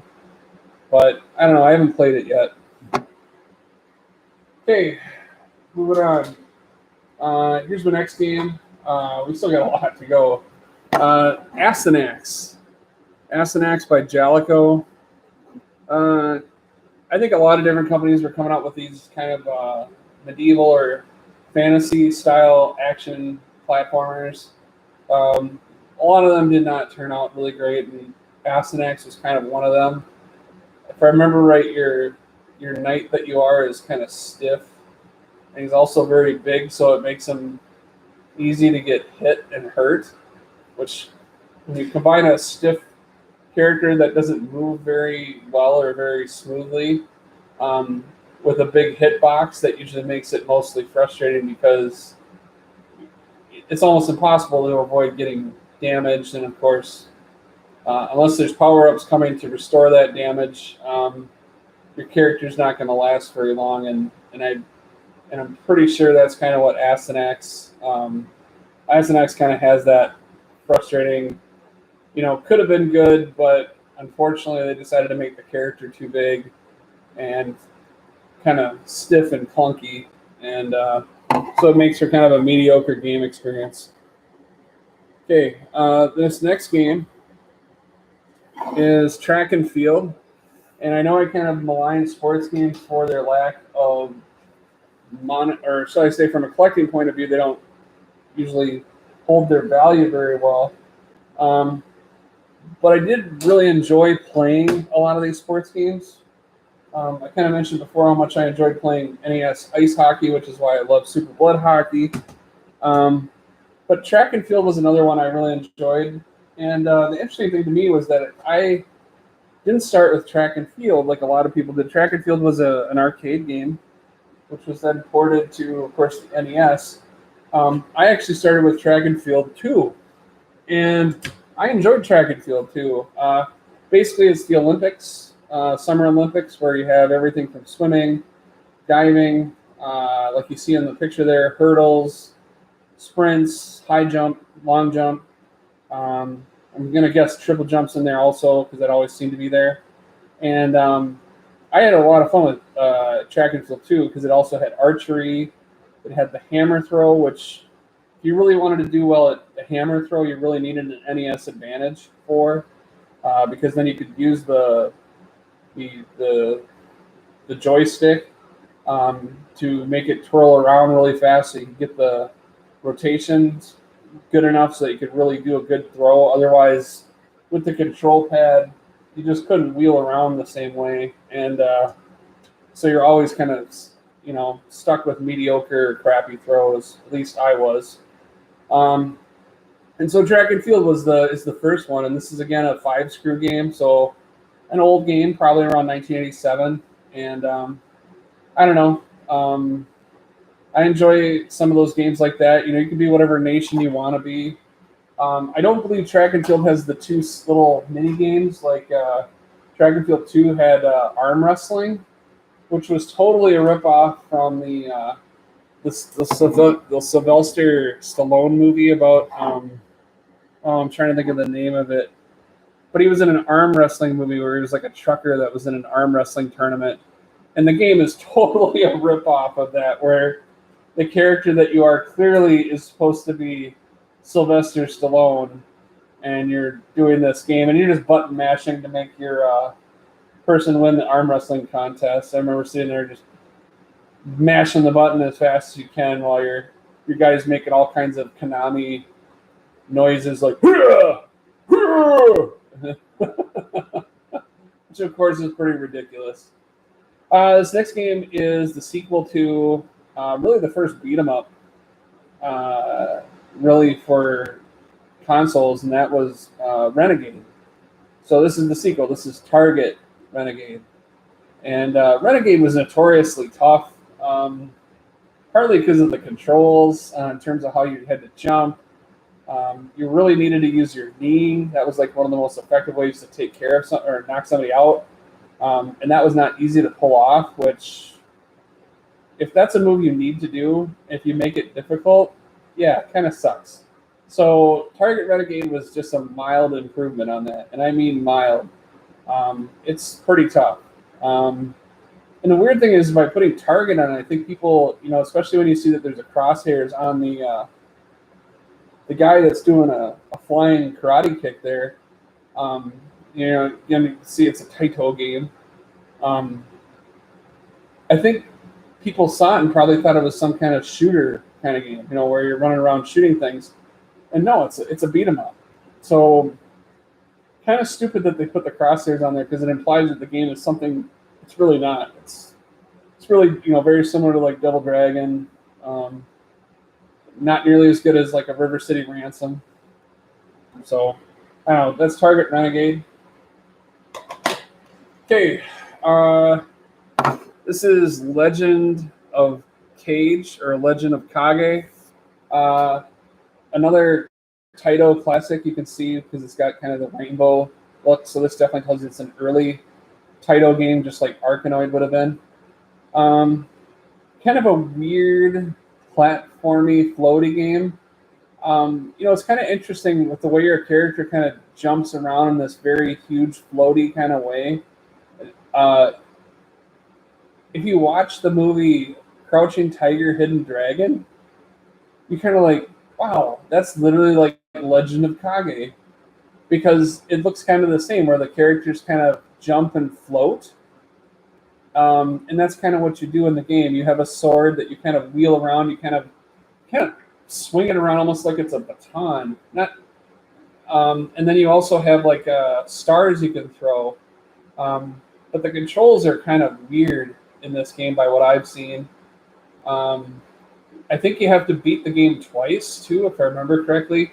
I haven't played it very much. I've seen playthroughs of it. It's not very long. But I don't know. It's another one of those games where, as a kid, I probably would have been confused as to what the heck am I supposed to be doing, because you either go left or right. Like, you don't. There's no like prescribed direction, and that to me is not really good for a game. The learning curve. A person shouldn't have to decide that. Just tell them where to go. Next is Darkman. This, of course, was another license based on the film Darkman, which I've never seen. But I always was interested in this one too. Again, ocean, kind of a platformer. Darkman, I think, was kind of a underground kind of superhero kind of guy, where kind of like Batman, where at least, well, maybe not as much as Batman, but Batman to a degree was always kind of seen. Hey, Mike, how you doing? I'm damn glad you just woke up too. How you been, buddy? Anyways, Turrican is a kind of a character who probably is seen kind of on the edge, where you're either a bad guy or a good guy. At least that was kind of the vibe I always kind of got a little bit, but I've never seen it, and to be honest, I haven't played it, so I wish I could tell you more, but I do know it's kind of a platform game, and again, I thought it was kind of different and interesting. How you doing? Do you got to work today or no, Mike? Next game I have on here is Ultimate Air Combat by Activision. Obviously trying to make a flight simulator. Yeah, I thought Darkman had some interesting graphics. That was definitely part of the reason I decided to go and pick it up, just because I thought it looked different from a lot of the rest of the things I saw out there. I do know you're off today. That's good. So am I guess. Which is why I decided, hey, I haven't streamed in a while, so stream some stuff. So yeah, Ultimate Air Combat, like I said, doing a flight simulator on an 8-bit console is a pretty ambitious thing to try. And so the graphics itself are not particularly great. The aircraft on there, it looks pretty similar. Like you see it from like a cockpit view. So in a lot of ways, the gameplay is similar to that of like Top Gun. And while I liked Top Gun, of course, everyone talks about the infamous trying to land on the carrier and dying. I don't remember if Air Combat has that level into it, but I bet you every time there's a flight simulation game, it's always about trying to land, and that's usually worse than fighting an enemy. I don't know. I guess that's the lesson we want to teach people. You think it's fun flying, just try to land. So I don't know. But I like flight simulators in general. But like I said, for an 8-bit system, usually they're pretty crude. So what else are you doing today? You going skating today at all?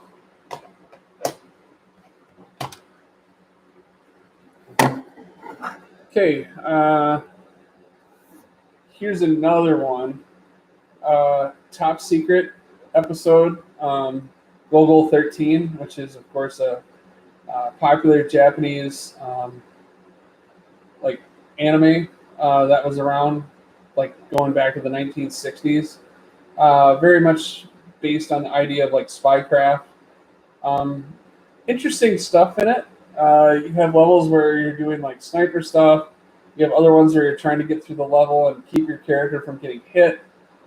And little things where you're like fighting and stuff. They did make a sequel to it, the Mafat Conspiracy. I have that as well. Both were Vic Tokai games. But this was a game that used to be sitting in the Pomida, which is a chain of stores that doesn't exist anymore. It sat in the glass case at our Pomida store for years, and I was always intrigued by it, but I never knew anybody that had it. Same thing with Spy versus Spy. Just cleaning house for a movie night. What's the movies tonight? Oh, Toxic Avenger. Nice. I've never seen Last House on the Left. Toxic Avenger I've definitely seen a few times. the Tromaville films. I think I've seen about 3 of those. Speaking of video games, that's definitely... Oh, It? You're watching that too? The original It or the new one?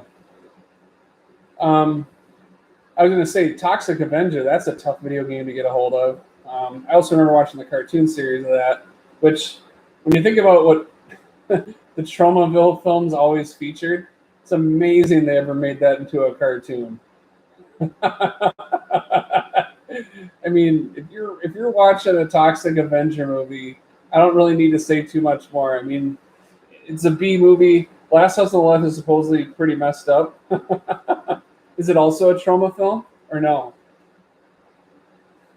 Well, Toxic Avenger didn't have any troubles trying to be messed up either. In fact, I think that's pretty much what they were going for.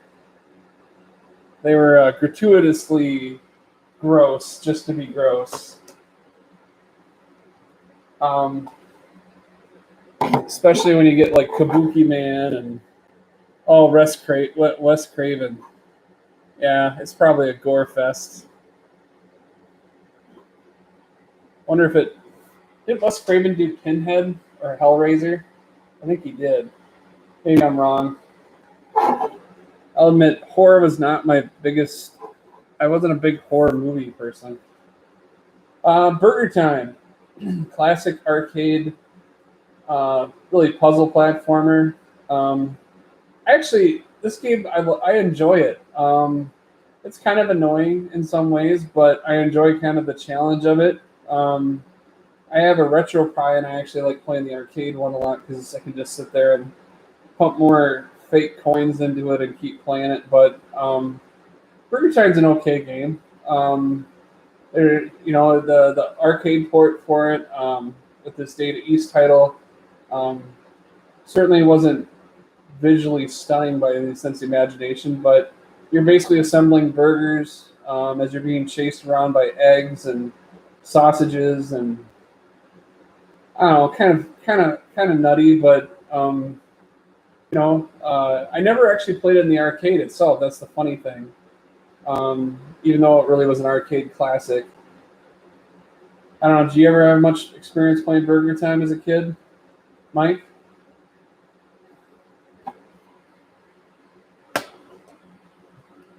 Next game I have is... So how many people, by the way, are you expecting? Oh, Wes Craven, yeah, Nightmare on Elm Street, yep, I remember that. Oh, Burger Time, yeah. Toxic Crusader toys. Those have to be rare, I'd imagine.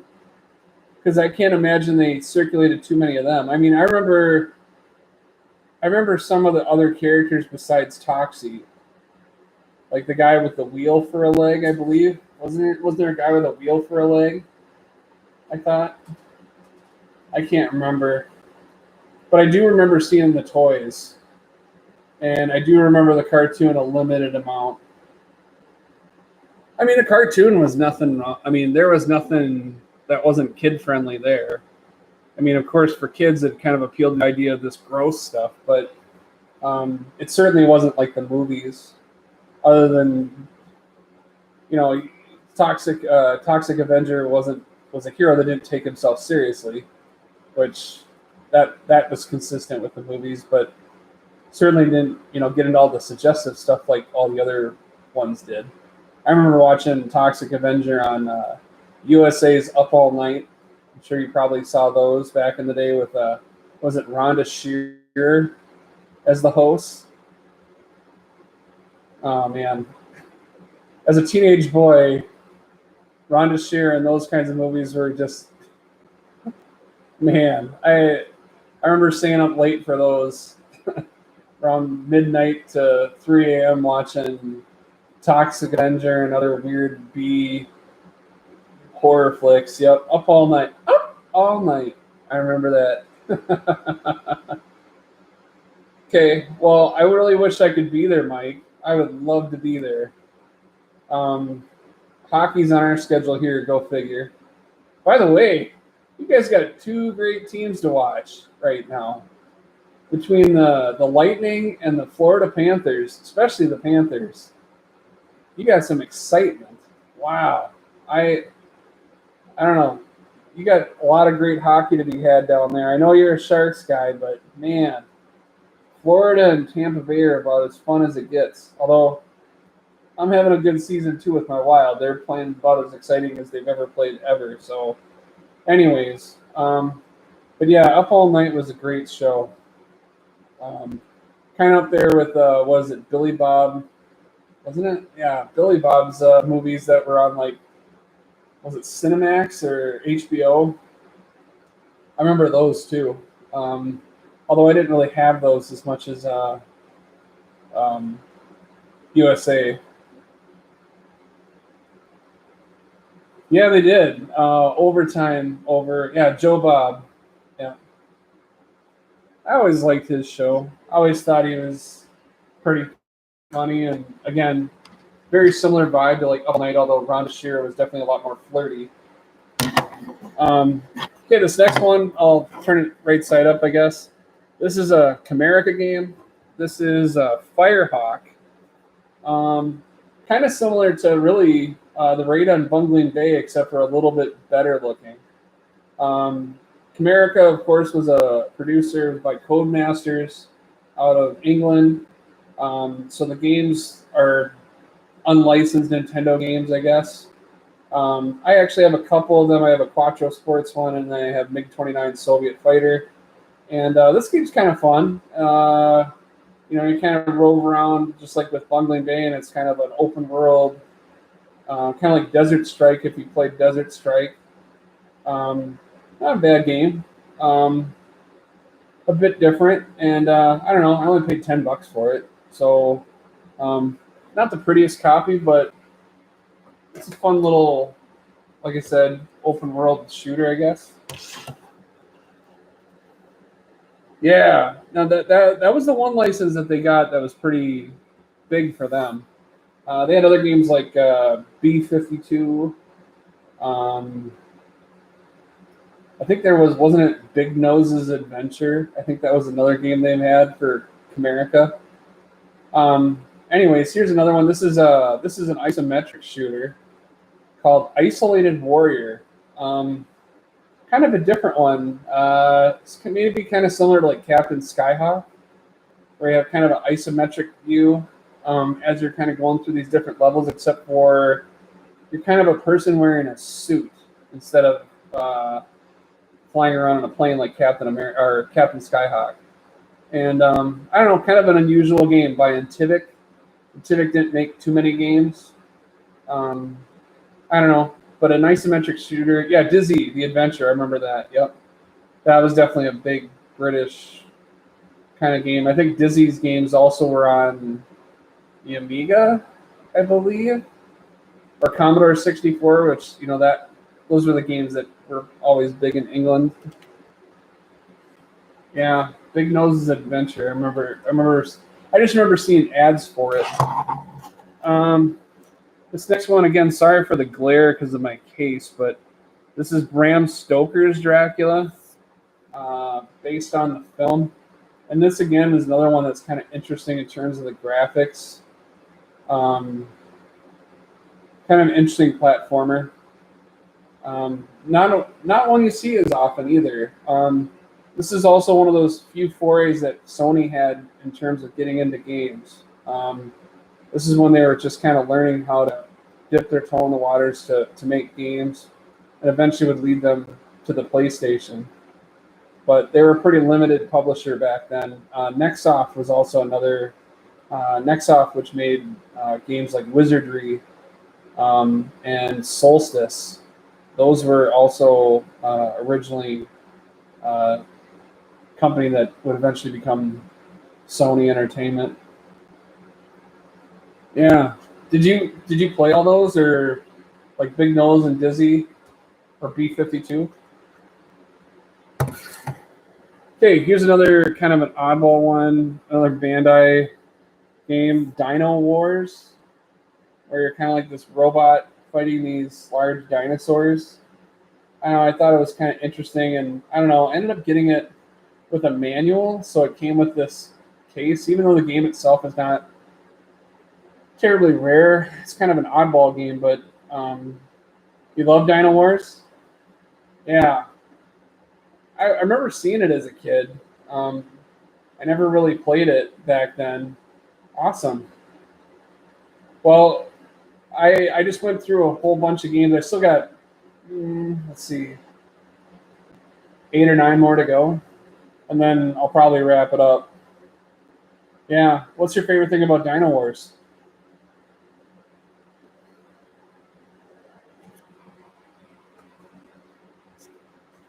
Well, I'll put it back up there. So since you're talking about it, sorry.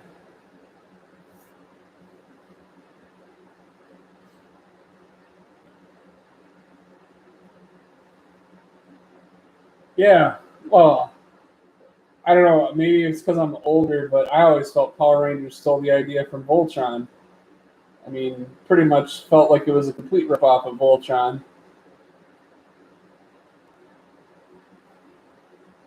Because that's, I mean, I wouldn't say I was necessarily the biggest Voltron person, but that definitely, okay, that's all that matters.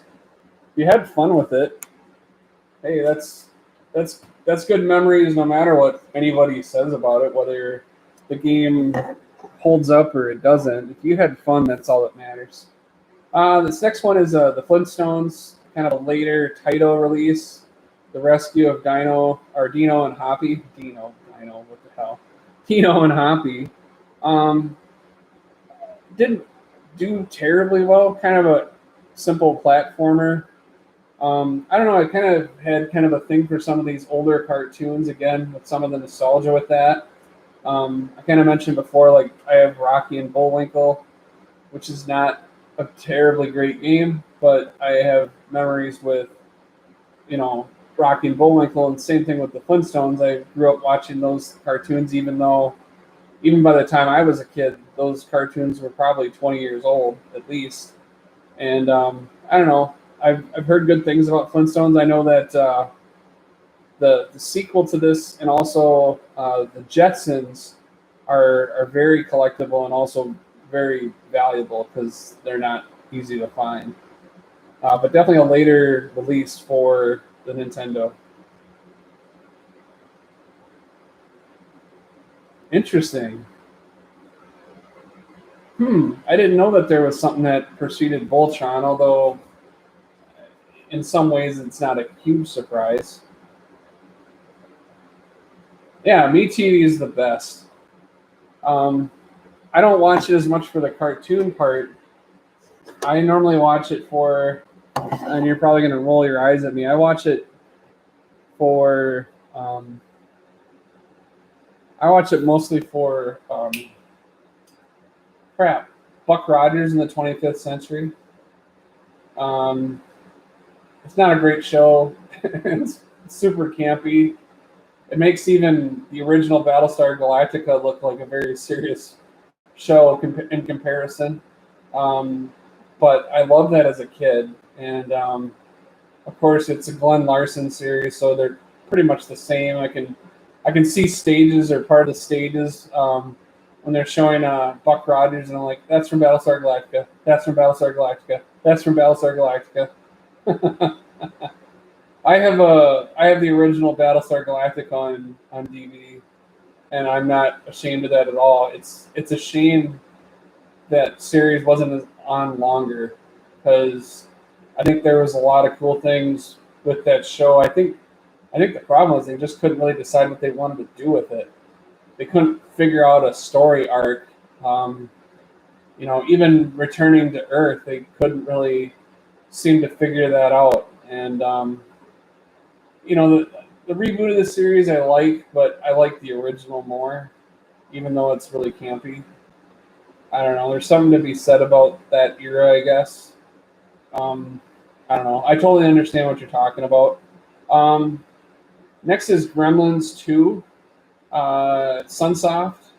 Unfortunately, mine has a little bit of a divot on the front cover of it, which is unfortunate. Uh, this game, while I wouldn't necessarily say the film was something I was interested in, the music for this game is fantastic. Sunsoft games usually had really, really good music, and Gremlins 2 is one of the better ones on Nintendo, in my opinion. Think a lot about a lot of Sunsoft games. They had some pretty memorable stuff. Batman, of course, Blaster Master. Those are some of the best bit tunes on Nintendo, or at least for the original Nintendo. And Gremlins 2 has some great music in it. So I could almost say I bought the game mostly because I love the soundtrack. Here's another one. This is Magmax. I remember seeing this profiled on Classic Game Room. And I actually, he had the full length poster that came with it, which is basically just the same scene you see right there on the cover of the game. It's a shooter where you're this robot and you collect pieces of your robot, and that's a good thing and a bad thing. It allows you to have more projectiles to hit enemies, but it also makes your character much bigger and easier to hit. So, and your character is pretty stiff in terms of his movement as he's flying through the level. So that's really frustrating. But the game itself is kind of hysterical because your robot almost looks like something out of from Lost in Space. It looks like a really classic 1960s robot. But like I said, once you're at full robot where you have arms, legs, and everything going, you're so big you're bound to get hit, and then you start losing limbs until you're back to your original size again. So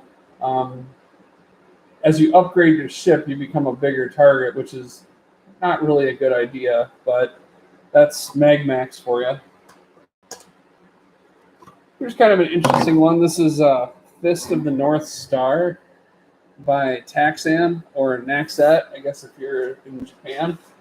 And this is a game where you kill with a punch, a lethal punch.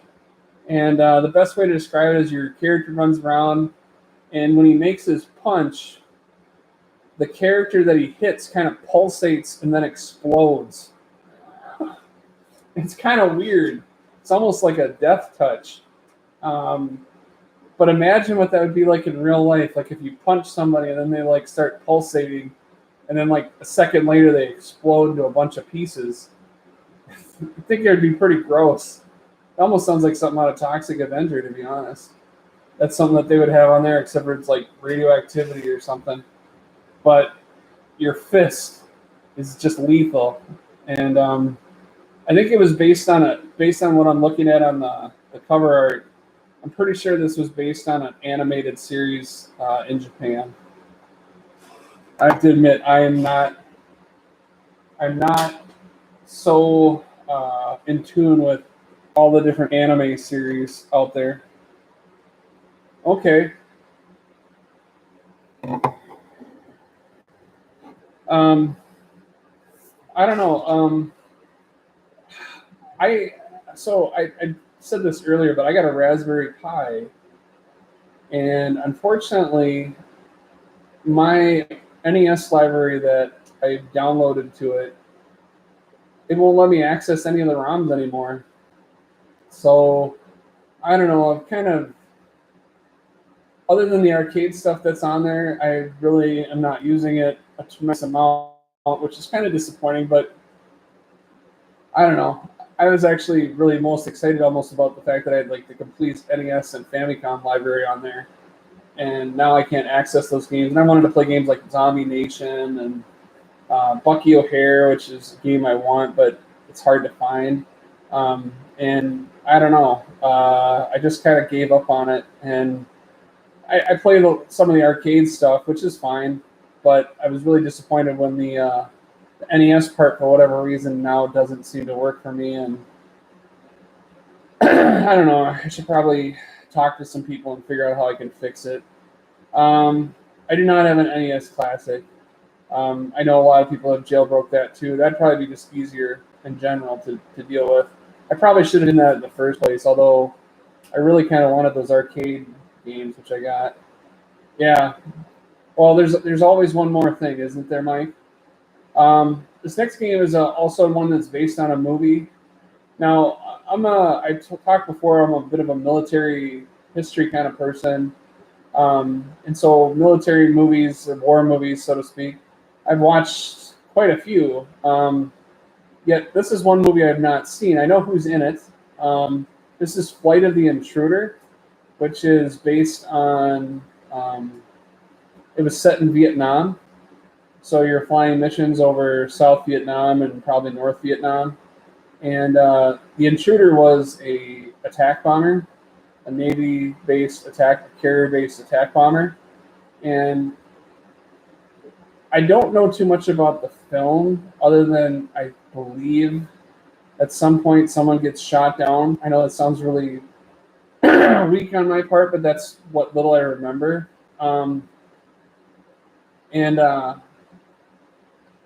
Yeah, I like having the access, but I do also like having the physical ones. And to be quite honest, I got enough physical ones I gotta still go through. So not having access to all those maybe more expensive titles, I don't know. It's not the worst thing in the world. So I mean, it's not like I have nothing else to play.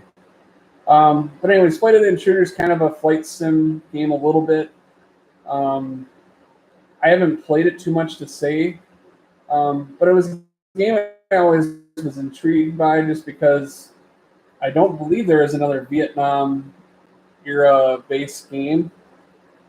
Or I guess you would have POW. That is a Vietnam one too. But other than POW, which is of course a guy, soldier on the ground, I don't believe there's any other Vietnam era air combat game. So that's kind of why I wanted to get it. The weird thing, if you look on the end of it, which I thought was strange, if you look on the end, it just says Intruder. It doesn't say Flight of the Intruder, and I don't think personally Flight of the Intruder would be too tough for them to put on there, but they just put Intruder.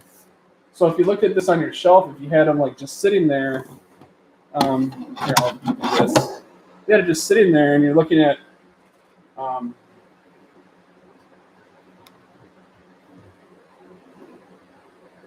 and it just said Intruder. Like, would you know that it's Flight of the Intruder? Oh yeah, Platoon. Yep, that too. The Oliver Stone movie. Yep. I think that's what I was thinking of. POW wasn't that. POW is an SNK game. But yeah, Platoon, where it shows what Charlie Sheen or Willem Dafoe's characters, he's standing beneath the helicopter or whatever. Great, just knock some stuff over. Okay, no worries. So Load Runner, another kind of classic kind of PC game that was out there. I don't know. This game usually gets knocked for being really simplistic. It's an old Nintendo game, predated really Nintendo, in that they just quickly ported to the system. It's really kind of a kind of like a puzzle platformer. I don't know. I just thought it looked a little bit interesting, so I don't know. I decided to pick it up. Here's another game that's kind of that generation of early Nintendo games. Mighty Bomb Jack. Now, again, kind of a puzzle, bit of a puzzle game. You have kind of a floaty jumps where you plant these explosives to get to where you need to go. I've seen it. I don't know. I haven't tried it yet. But some people, it's either people seem to love this game, or I don't know, they don't like it very much. But it is kind of a classic Tecmo game. Tecmo gets, of course, most of its credit, I guess, if you want to say, for their sports games like Tecmo Bowl. But they had some other really great games, of course, Ninja Gaiden. But a lot of people don't talk about games like, Solomon's Key or in this case, Mighty Bomb Jack. And I don't know. This is kind of interesting little puzzle platformer. Okay, this next game, and I'm not going to get religious on anybody, but I remember seeing these in like my Boy Scouts magazine and thinking they were hysterical. But this is Exodus, and this is the only biblical game I'll ever buy. I bought it. It's kind of like Bomberman to a certain degree, except for you kill enemies with W's, and these W's look like little E's flying around, but the W's are meant to be the word of God. And I don't know, I find that funny. And then, like, in between the levels, there's these little quizzes on Bible facts, I guess. You know, like, who led the Jews from Egypt? You know, and you get, like, 4 choices or whatever. And I don't know, it's these weird Bible educational games, and I don't know, I've always found those games kind of funny, and Exodus was the only one that I thought that intrigued me enough. The rest sounded just terrible, but this one, for some reason, sounded like it might be okay, so I don't know, I picked it up. Like I said, it's the only biblical game I'll ever get. Yeah, the Color Dreams games. And then here's the last game I'm going to talk about. Yeah, I'm not making any kind of religious statement really with. Actually, this isn't the last game I'm talking about. I lied. I just saw that I have some more stuff to show. This is the Remote Control, and who doesn't love a good trivia game? Especially when it's pop culture, especially when it's pop culture stuck in the late 80s, early 90s, which, of course, for older or for younger generations, they would probably struggle mightily, but for us older folks, hey, that's our wheelhouse, so we can give it a shot. So I'm looking forward to giving this one a spin. I literally have 5 minutes. My Chromebook is telling me you have 5 minutes left before this thing shuts off, so I better speed up. Yeah, remote control is fun, even though I wasn't the biggest MTV guy. Okay, this is Doom 64. This is made by, or rebooted by Limited Run, and it's loads of fun. I have Doom 64 for the actual N64, but this is a great reboot of it, basically kind of like remastered. And I don't know, PlayStation 4 makes it really simple and easy, and had a lot of fun with that one. These next 2 games kind of go hand in hand, so that's for PlayStation 4. These next 2 games kind of go hand in hand, even though they're for PlayStation 4 and PlayStation 5 respectively, and that is Tannenberg. It's set in World War I. It's a World War I first-person shooter, which I think is really neat. Yeah, thanks for watching. I really appreciate it, Mike, because I'm pretty sure I am going to get cut off. And then there's another one, World War I Verdun, and these games are hard as hell. They're really made for the network players, so you play like these large battles. I'm not very good at it, but I have both. But they're kind of unique. I like that they're set in World War I. It's not like, I guess if you want to call it, it's not like the Battlefield games where they find different ways to give you automatic weapons, which didn't really exist back then. So it stays real. So you really actually have to be like a soldier and duck, hide, and stay out of the way. So it's a little better simulation. Since you're talking about horror movies, House of Ashes